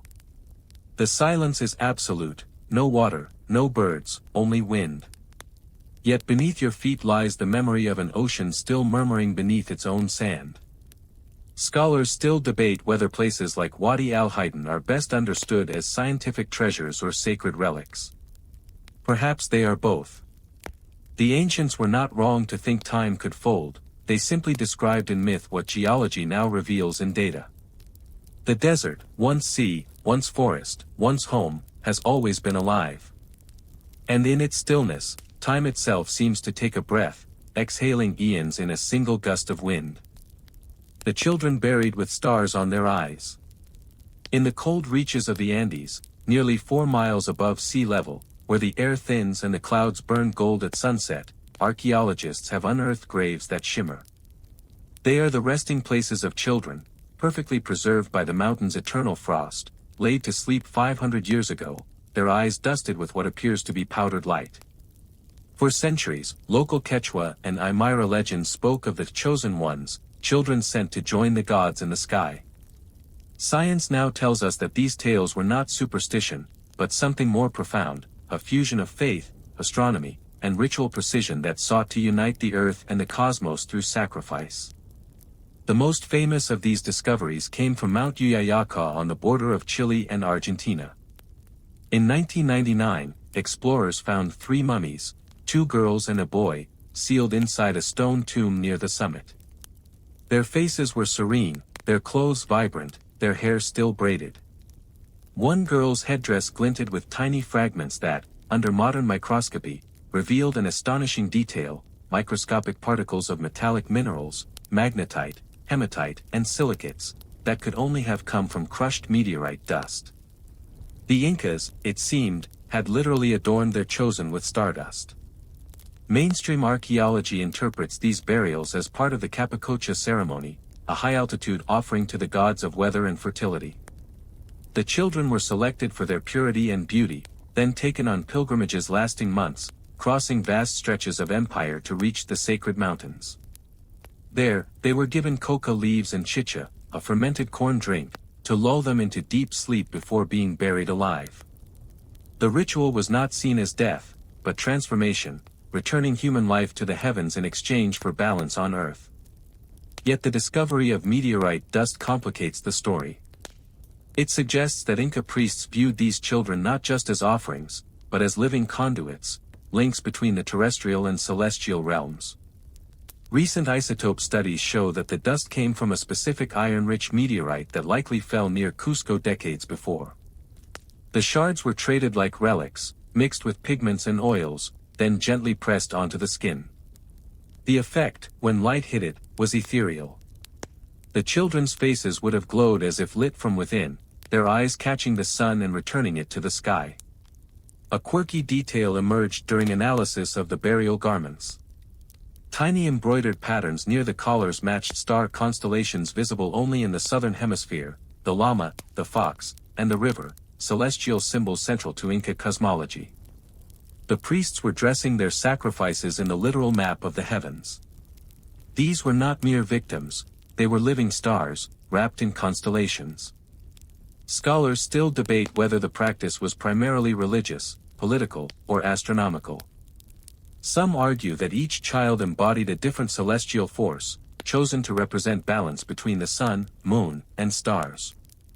Others believe the ceremonies coincided with major astronomical events, solstices, eclipses, or the zenith passage of the sun, moments when the veil between worlds was thought to thin. At 22,000 feet above sea level, the Incas were closer to the gods than any civilization before them. One haunting observation comes from forensic analysis. The children's last meals contained quinoa, coca, and maize, foods symbolizing all layers of the Incan world, earth, mountain, and sky. It's as if their diet itself was a final act of alignment, preparing their bodies as vessels of the cosmos. A particularly eerie discovery followed in 2020 when researchers scanned the youngest child's skull with high-resolution imaging. The minerals in the stardust coating her face emitted faint electromagnetic signals when stimulated, a natural property of magnetite. To the Incas, unaware of physics but keenly attuned to nature's signs, such a glow may have been seen as proof of divine presence. The children didn't just wear the stars, they were believed to become them. Scholars still debate whether this ritual marks cruelty or transcendence. Yet even modern archaeologists who work on these sites speak of a strange peace around the mountain tombs. The air is thin, the silence total, and the horizon unbroken for hundreds of miles. It feels, they say, like standing between worlds. Perhaps that is exactly what the Incas intended, to freeze a moment of perfection, a dialogue between the finite and the infinite. When the light shifts at dusk, the snow crystals glitter across their resting place like tiny stars returning home. The children of Yuyayacá still sleep under heaven's gaze, eyes full of dust from another world, faces turned forever toward the constellations that once bore their names. The bridge of souls beneath the Nile. For as long as Egypt has existed, the Nile has been its heartbeat, its gift and its god.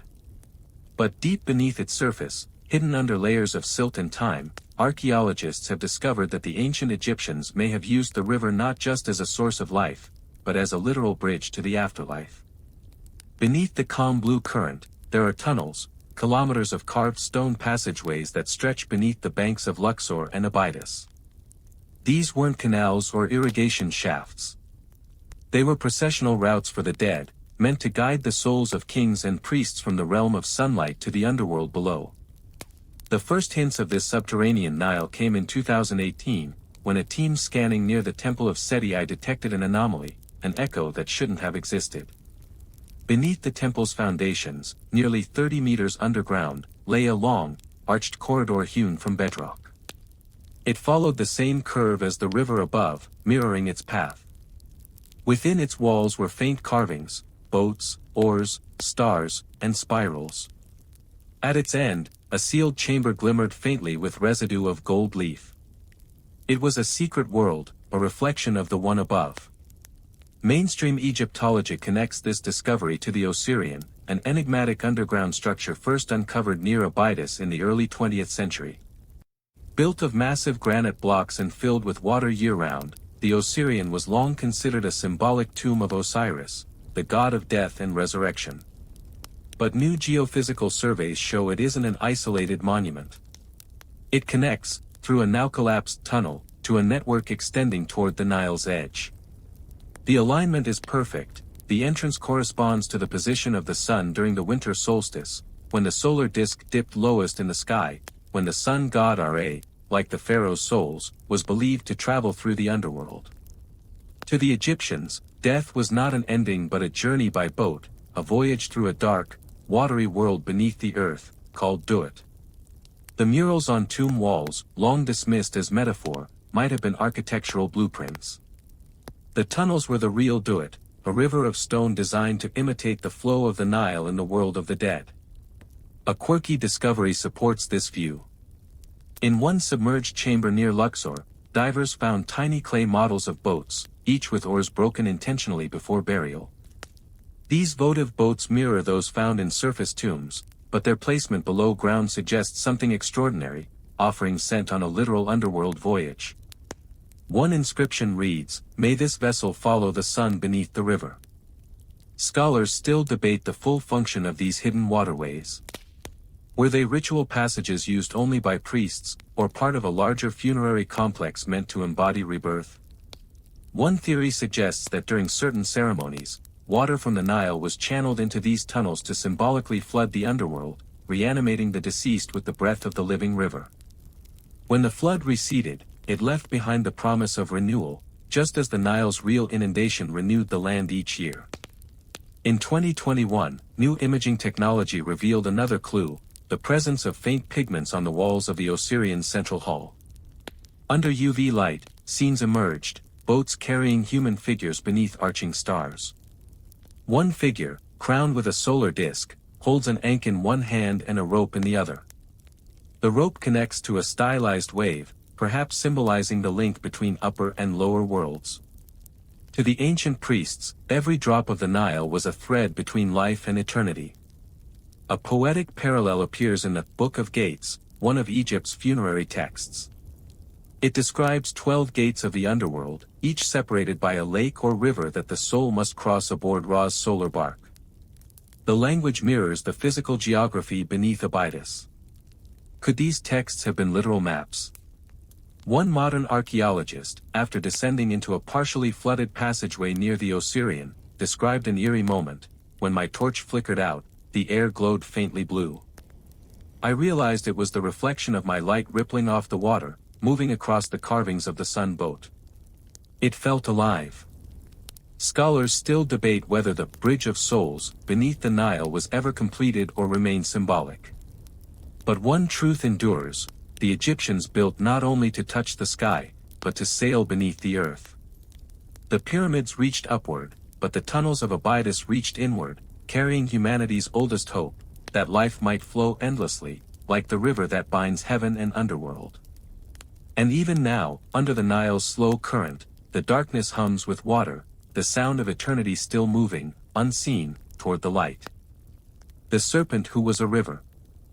Long before the first pharaohs rose, before writing etched memory into clay, the people of Africa, Mesopotamia, and the Indus Valley shared a single image of creation: a serpent twisting through water, coiling the world into being. To modern readers, it seems mythic, a symbol of chaos, rebirth, or eternity. But across continents, the pattern is identical, the creature the same. And now, with the help of satellite imaging and geospatial analysis, scientists are realizing the serpent might not be myth at all. It was the river itself, a living, moving map of the heavens, designed and revered as an ancient instrument of survival. The story begins with something simple yet astonishing. From space, rivers like the Nile, the Euphrates, and the Indus display a striking serpentine geometry, their curves winding like living things. But those curves aren't random. They mirror celestial alignments. In 2019, geologists studying meander patterns in ancient floodplains noticed that several prehistoric settlements, some long before organized states, were built along bends corresponding to major star positions at solstice. The ancients had traced the river's body as a reflection of the Milky Way. In Egypt, this connection between serpent and stream was sacred. The Nile was Mehen, the cosmic snake who encircled the sun god Ra on his nightly journey through the underworld. When the river flooded each year, it was said that Mehen was shedding his skin, the earth renewing itself. Hieroglyphs in early Old Kingdom tombs depict priests offering bread to the coiled one, their altars shaped like wave patterns. Scholars now suspect these rituals weren't just symbolic, they were meteorological. The priests may have used star-river correlations to predict flooding seasons, reading the heavens through water. A mainstream fact supports this theory. At the Temple of Kalmombo, dedicated to Sobek the crocodile god, ancient engineers carved drainage channels shaped like serpents. When water flowed through them during rituals, it produced a hissing sound, an acoustic simulation of the divine serpent's voice. The sound of a river, recreated by hand. But the serpent's language was not Egyptian alone. In Mesopotamia, the god Enki ruled the Abzu, the primordial sea beneath the earth, home to serpentine spirits that governed fertility. The Sumerians mapped their canals to mirror the constellations of Draco and Hydra, aligning irrigation gates with star risings. The same principle appears in the Indus Valley, where serpent motifs wind across seals and pottery, often entwined with wave symbols.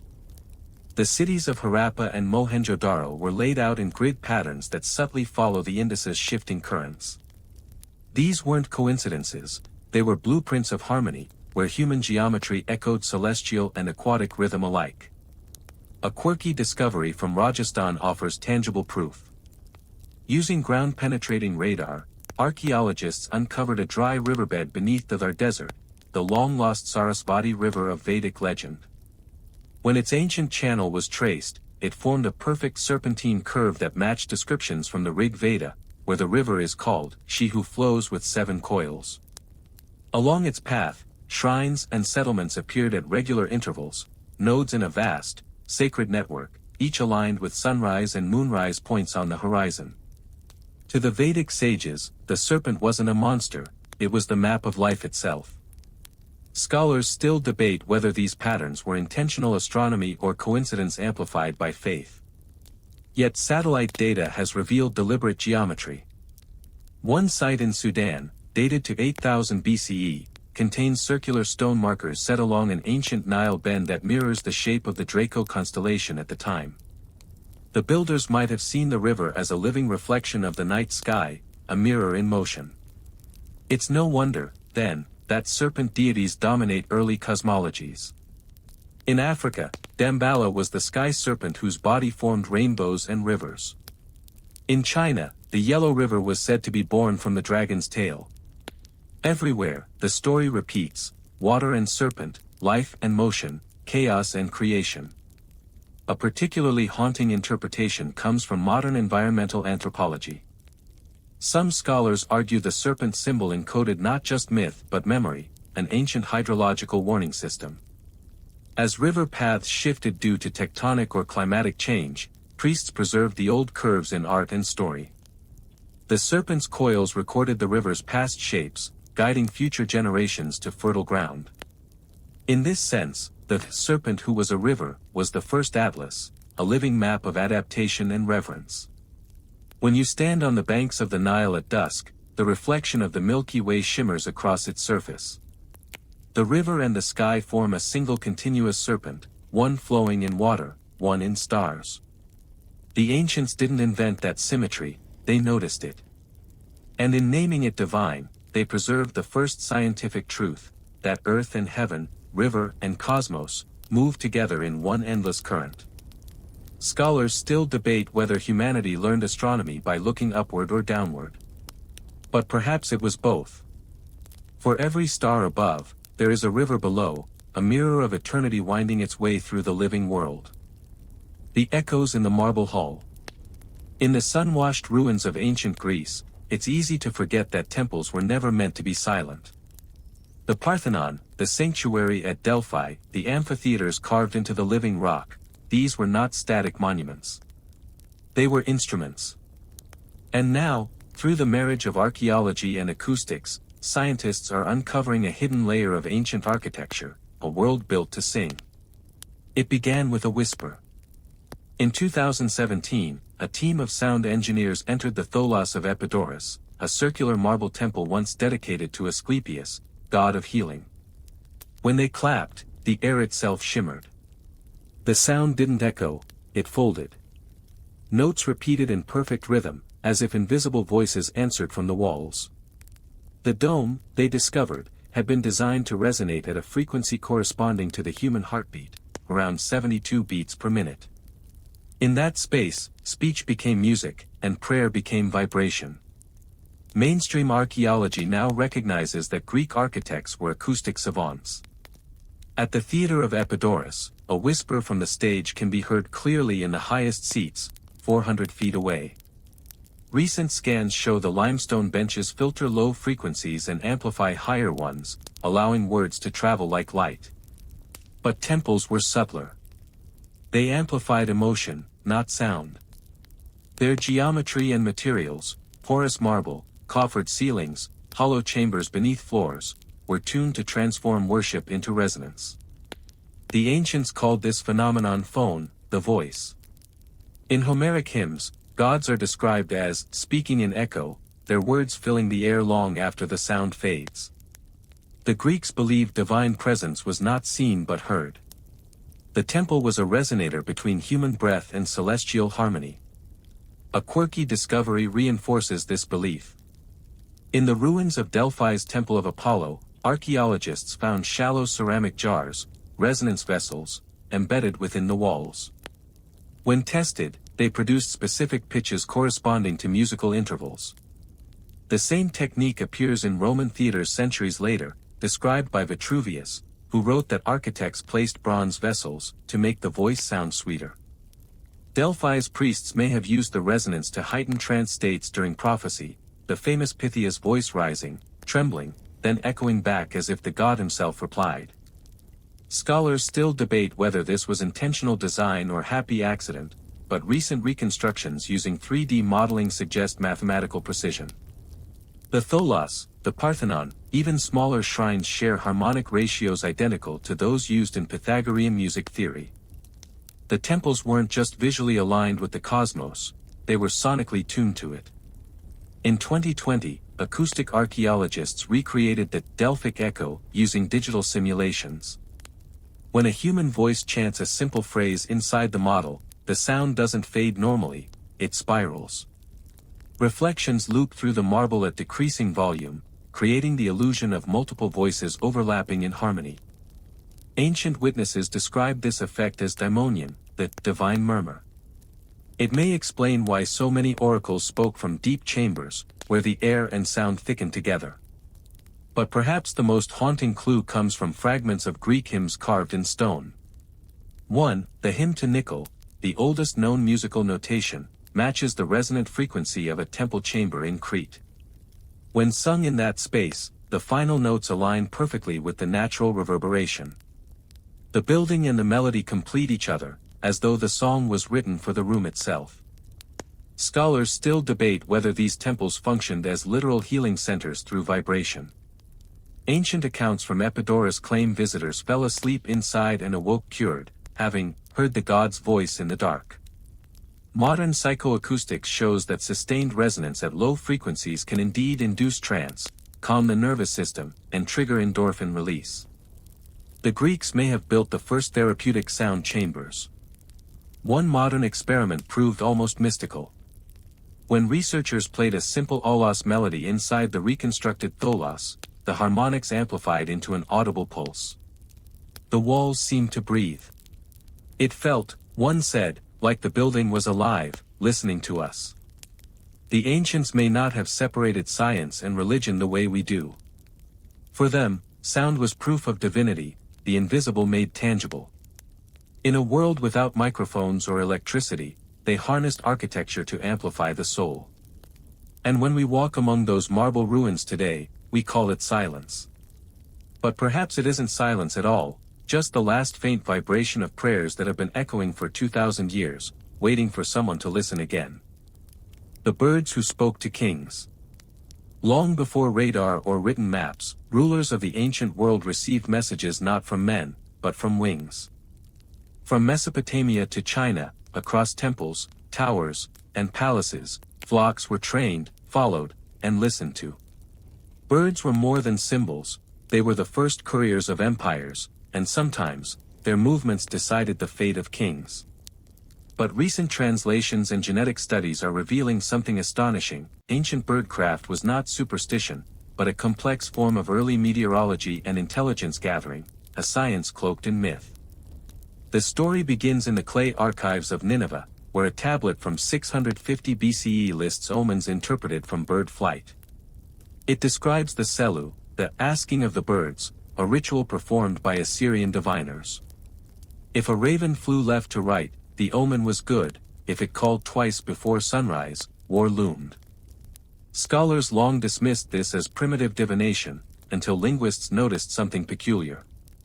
Many of the omens correspond precisely to weather conditions: birds flying low before rain, gathering en masse before storms, or disappearing before drought.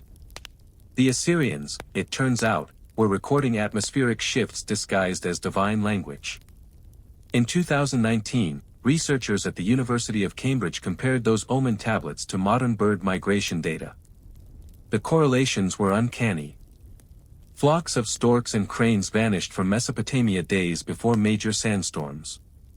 Ravens flew inland from the coast before cyclones. The language of omens was an empirical system, coded observation. The king's augurs were, in effect, early meteorologists.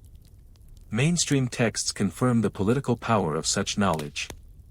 The Neo-Assyrian king Ashurbanipal employed entire colleges of birdwatchers, called Barutu, to monitor skies along his empire's frontiers. Their reports traveled faster than riders, relayed by trained doves and ravens carrying color-coded ribbons. It was a communication web that stretched from the Mediterranean to Persia, a proto-intelligence network hidden beneath religion's veil. A quirky discovery in 2014 lent physical proof. At an archaeological site near Uruk, a small clay model of a pigeon coop was unearthed. Inside, carbon traces revealed nesting material and seeds imported from the Levant. The birds weren't local, they'd been bred for endurance. DNA studies on preserved feathers later confirmed selective breeding patterns identical to those in much later Roman carrier pigeons. The Mesopotamians were centuries ahead of their time. Egyptian priests, too, wove avian science into faith. The god Thoth, patron of wisdom, took the form of an ibis, a migratory bird whose annual return signaled the Nile's flood. Temples in Hermopolis kept colonies of ibises and herons, recording their nesting cycles alongside flood levels. Scholars still debate whether these were sacred coincidences or intentional data collection, but the temple's papyri suggest systematic observation. When the white-winged one returns, the river shall rise within 10 days. That's not prophecy. That's prediction. Further east, in China's Zhou dynasty, imperial astrologers kept aviaries of cranes and cormorants. Bronze inscriptions from the 8th century BCE mention sky messengers released before battles. The birds' return direction and speed dictated whether to advance or retreat. One recently excavated tomb in Hunan contained bronze bells inscribed with both musical notation and bird symbols, suggesting commanders coordinated war signals with migratory cues. The battlefield, it seems, was tuned to the rhythm of wings. Scholars still debate whether the idea of bird language in myths like that of King Solomon, who was said to understand the tongues of all creatures, stemmed from this ancient science. But parallels abound. Solomon's talking birds may have been trained carriers, their patterns of flight signaling coded intelligence from far-off lands. Even the Greek oracle at Dodona, said to deliver prophecies through doves and rustling oak leaves, might reflect this same tradition, nature speaking through motion. One of the strangest discoveries comes from Anatolia. Petroglyphs dating to 2000 BCE show rows of birds arranged in geometric formations, triangles, crescents, and arcs, above scenes of harvest. When overlaid on star charts, the formations match constellations visible during migratory seasons. These carvings may represent the first attempts to synchronize time, navigation, and celestial observation through birds. The ancients, it seems, didn't separate biology from divinity. To them, the sky was a breathing organism, and birds were its messengers. They read the air through feather and flight. In 2020, when ornithologists replayed migratory recordings within reconstructed Mesopotamian temples, the acoustics echoed in haunting harmony, flutters and coos reverberating like hymns. The effect was almost sacred. One researcher whispered afterward, "No wonder they thought the birds were speaking, they really were." Scholars still debate whether this knowledge was lost or simply transformed. But it's clear that long before modern meteorology or postal routes, the ancient world had already mastered communication through flight. Kings listened to the sky not through thunder or cloud, but through wings. And when they said the gods had spoken, perhaps they were right, the message just arrived feathered. The garden beneath the ash. There are gardens that grow from soil, and there are gardens that grow from memory. In southern Italy, near the shadow of Mount Vesuvius, one such garden slept for nearly 2,000 years beneath a shroud of volcanic ash. Pompeii's tragedy is well known, the city entombed in 79 CE, its people and pets frozen in their final gestures. But beneath the ash, beyond the villas and frescoes, archaeologists recently uncovered something unexpected, a garden so meticulously preserved that it revealed not just how the ancients cultivated plants, but how they understood paradise itself. In 2017, during excavations of the House of the Golden Bracelet, researchers discovered what appeared to be the ghost of a garden, roots, pollen, even color shadows of vanished flowers pressed into the ash. Using plaster casting, laser scanning, and DNA sequencing, they resurrected it. Lilies, roses, and violets grew alongside herbs like thyme, sage, and rue. A laurel hedge lined the edges, framing a marble fountain shaped like a dolphin. It wasn't a vegetable garden. It was symbolic, a sanctuary of scent and sound, designed for contemplation. Mainstream archaeology had long assumed such gardens were elite luxuries, but pollen analysis from neighboring streets told another story. Nearly every home had one. The people of Pompeii, rich or poor, lived surrounded by cultivated life. In a city of ash and heat, these gardens were not decorations, they were resurrection spaces. A peculiar twist emerged when soil chemists examined mineral traces beneath the fountains. They found unusually high concentrations of phosphorus and calcium, consistent with the presence of human remains. Could these gardens have doubled as family tombs? Inscriptions suggest yes. The Romans practiced cenotaph burial, the symbolic interment of ashes or offerings within household gardens. The soil itself was sacred, a bridge between the living and the ancestors. A quirky discovery deepened this idea. Within one garden, archaeologists found the bones of a songbird, carefully buried under a fig tree with a terracotta amulet. The bird was no accident. Romans believed birds carried souls to the heavens, planting one beneath a fig, the tree of rebirth, ensured the spirit's eternal flight. What looked like horticulture was ritual. But the garden beneath the ash hides more than sentiment. It may also hold the earliest evidence of controlled microclimate design. The walls surrounding the gardens were painted with dark pigments to absorb heat during the day and radiate it at night, creating a mild, stable temperature. The fountains, meanwhile, cooled the air through evaporation. In essence, Pompeii's homeowners engineered natural air conditioning. Scholars still debate whether this was aesthetic coincidence or deliberate environmental design, but the precision suggests intent. A particularly beautiful revelation came from the pigments themselves. Using spectral imaging, restorers discovered that many garden walls were painted not green, but blue. The blue represented sky, expanding the illusion of space within small courtyards. Some even featured painted birds, trees, and fruit, all species that had once grown there. The Pompeians, it seems, painted memory onto walls so the garden would never die, even when winter came, or worse. When Vesuvius erupted, its ash fell hot and fast, sealing everything in moments. In that terrible instant, the gardens were frozen mid-bloom. Charred figs still clung to branches, flower buds were found half open, petals carbonized but intact. The eruption, in its violence, became preservation. 2 millennia later, when sunlight touched those petals again, their colors, yellow, red, purple, flashed like a time traveler's message. Scholars still debate whether these gardens were modeled after the legendary Garden of the Hesperides or whether that myth arose from places like Pompeii. In both, humans tend paradise only briefly before fire or fate intervenes. Yet there is something tender in this discovery. The people of Pompeii, aware of life's impermanence, created beauty designed to die, and be reborn. Their gardens embodied both pleasure and philosophy, the eternal return of bloom after ash. Today, walking through the restored garden paths, one can still smell the faint scent of laurel and rose, replanted from DNA sequencing of ancient pollen. The birds sing again, as they did before that fateful morning. The air hums with life reawakened.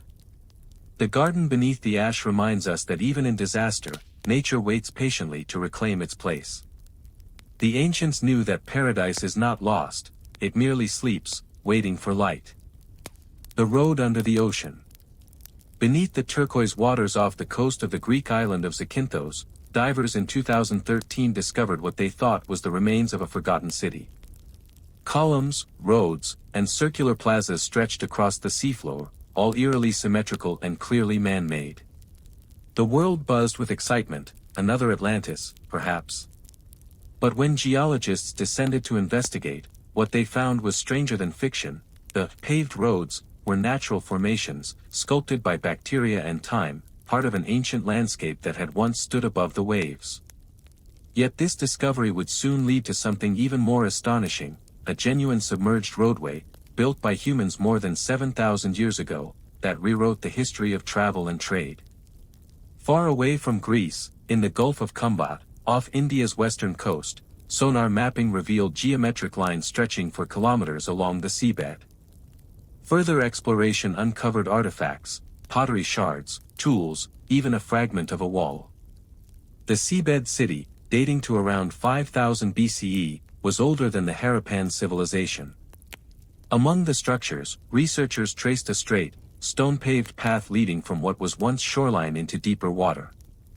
This was no mythic Atlantis, it was an ancient trade road, swallowed by the rising seas after the last ice age. Mainstream archaeology now recognizes that sea levels rose more than 120 meters between 12,000 and 5,000 BCE, flooding vast coastal plains that had once been fertile ground.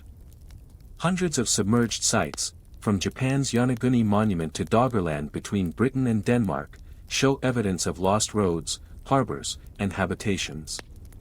But one newly explored site, near modern-day Croatia, provides the clearest view of how these roads once looked and functioned. In 2023, archaeologists diving near the island of Korčula found a 4,900-year-old causeway made of carefully stacked stone slabs connecting two now separate islands. Under layers of silt and seagrass, the road was still intact. Each stone, roughly the size of a paving block, was laid in a pattern that followed the natural curve of the seabed. The engineers had accounted for tides and current, proof of remarkable planning.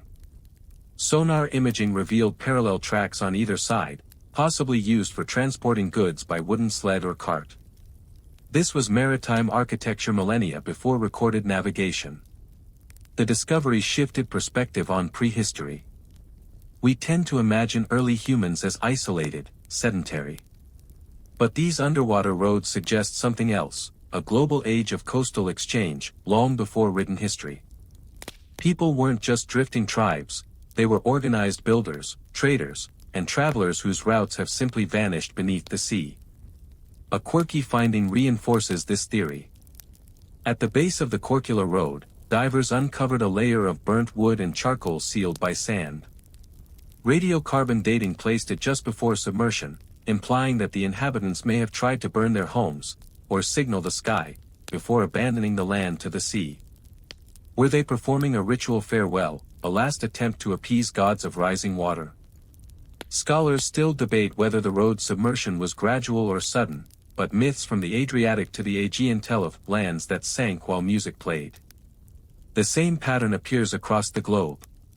In Japan's Yonaguni ruins, diver archaeologists identified stepped terraces descending into the abyss, oriented perfectly towards solstice sunrise.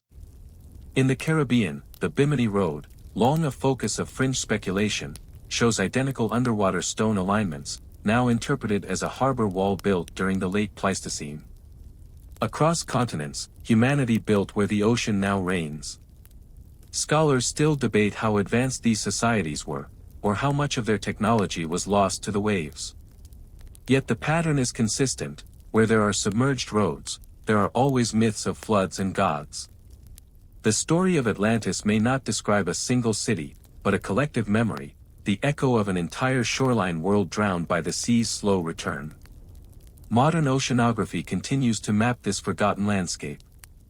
Sonar imaging of the Mediterranean and Indian Ocean basins reveals networks of straight, linear structures, ancient paths that once connected islands and harbors now deep underwater. To stand above them today, suspended in blue silence, is to see a ghost highway, the arteries of early civilization. A poetic thought arises: these submerged roads are not lost, they are the foundation upon which we still move. Every modern shipping route, every global current, follows the contours of those drowned coasts. The ocean simply covered our first highways with its own restless memory. So when sailors cross the world today, their ships tracing invisible lines across the deep, they follow in the wake of those who came before, the builders of the road under the ocean, whose footsteps are still there, just waiting to be found again. The machine that counted the stars. In 1901, off the coast of the Greek island of Antikythera, sponge divers searching the seabed stumbled upon what appeared to be a corroded bronze statue. It was pulled from the wreckage of an ancient ship, buried under centuries of sand and coral. But when archaeologists pried it open, they found something far more extraordinary: not a sculpture, but a machine. Gears, dials, inscriptions, and precision so advanced it seemed to defy history. The device, now known as the Antikythera mechanism, was more than 2,000 years old. And it was designed to calculate the heavens. The artifact, dated to around 100 BCE, is the world's first known analog computer, a mechanical model of the cosmos.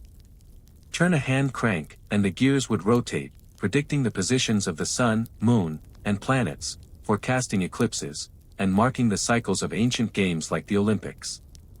It was an instrument of science, divination, and navigation all in one. And for over a century, it remained the single most enigmatic object ever recovered from the ancient world. Mainstream historians attributed the device to Greek inventors, possibly followers of Archimedes or Hipparchus, the astronomer who first calculated the lunar cycle. But its precision, gear teeth measured in fractions of millimeters, with ratios matching astronomical constants, was so advanced that nothing comparable would appear again until the 14th century. It forced scholars to reconsider the timeline of human ingenuity. The Greeks had not only imagined the cosmos, they had built it in bronze. In 2021, digital imaging finally revealed the full layout of the mechanism.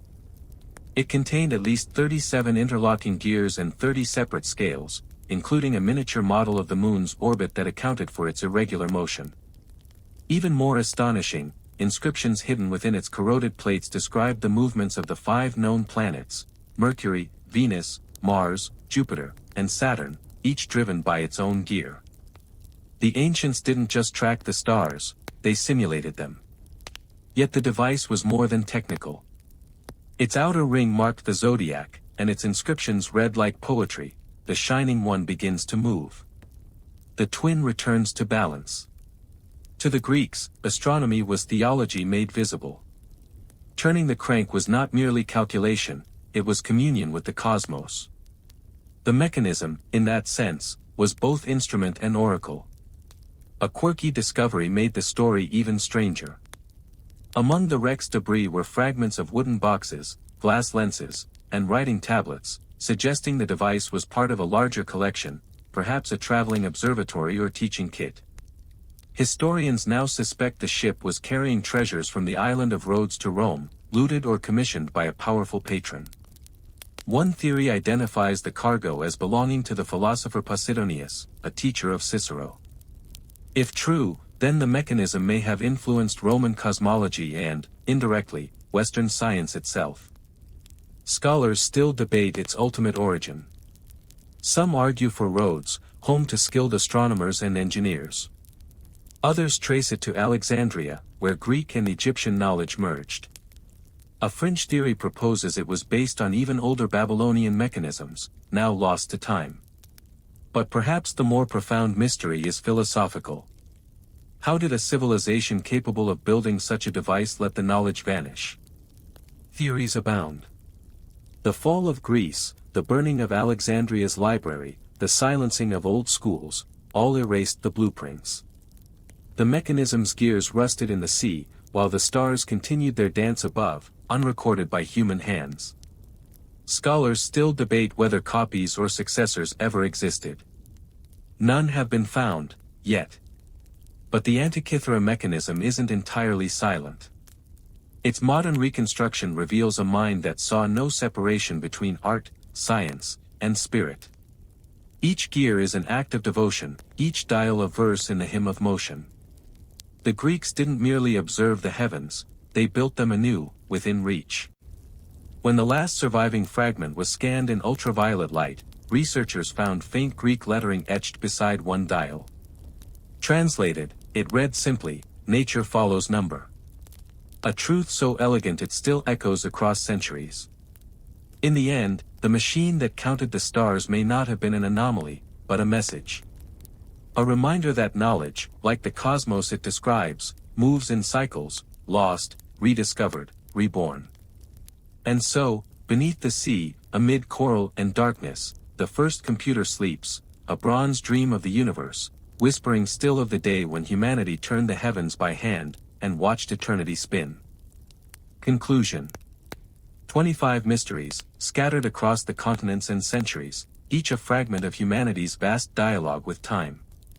From stone temples that breathed light to glass born of thunder, from rivers that reversed their course to machines that counted the stars, the story they tell is not of lost magic, but of an ancient genius that has never truly vanished.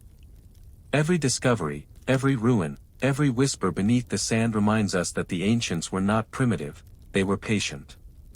They listened to the earth, mapped the heavens, and spoke to the unseen with tools made of stone, metal, and faith. Scholars still debate what binds these mysteries together. But perhaps the answer is simple: curiosity, the same spark that drove a cave painter's hand, a stargazer's eye, a builder's chisel. The same light that, even now, leads us deeper into the dark. And as the night sky turns above, the old mysteries breathe once more.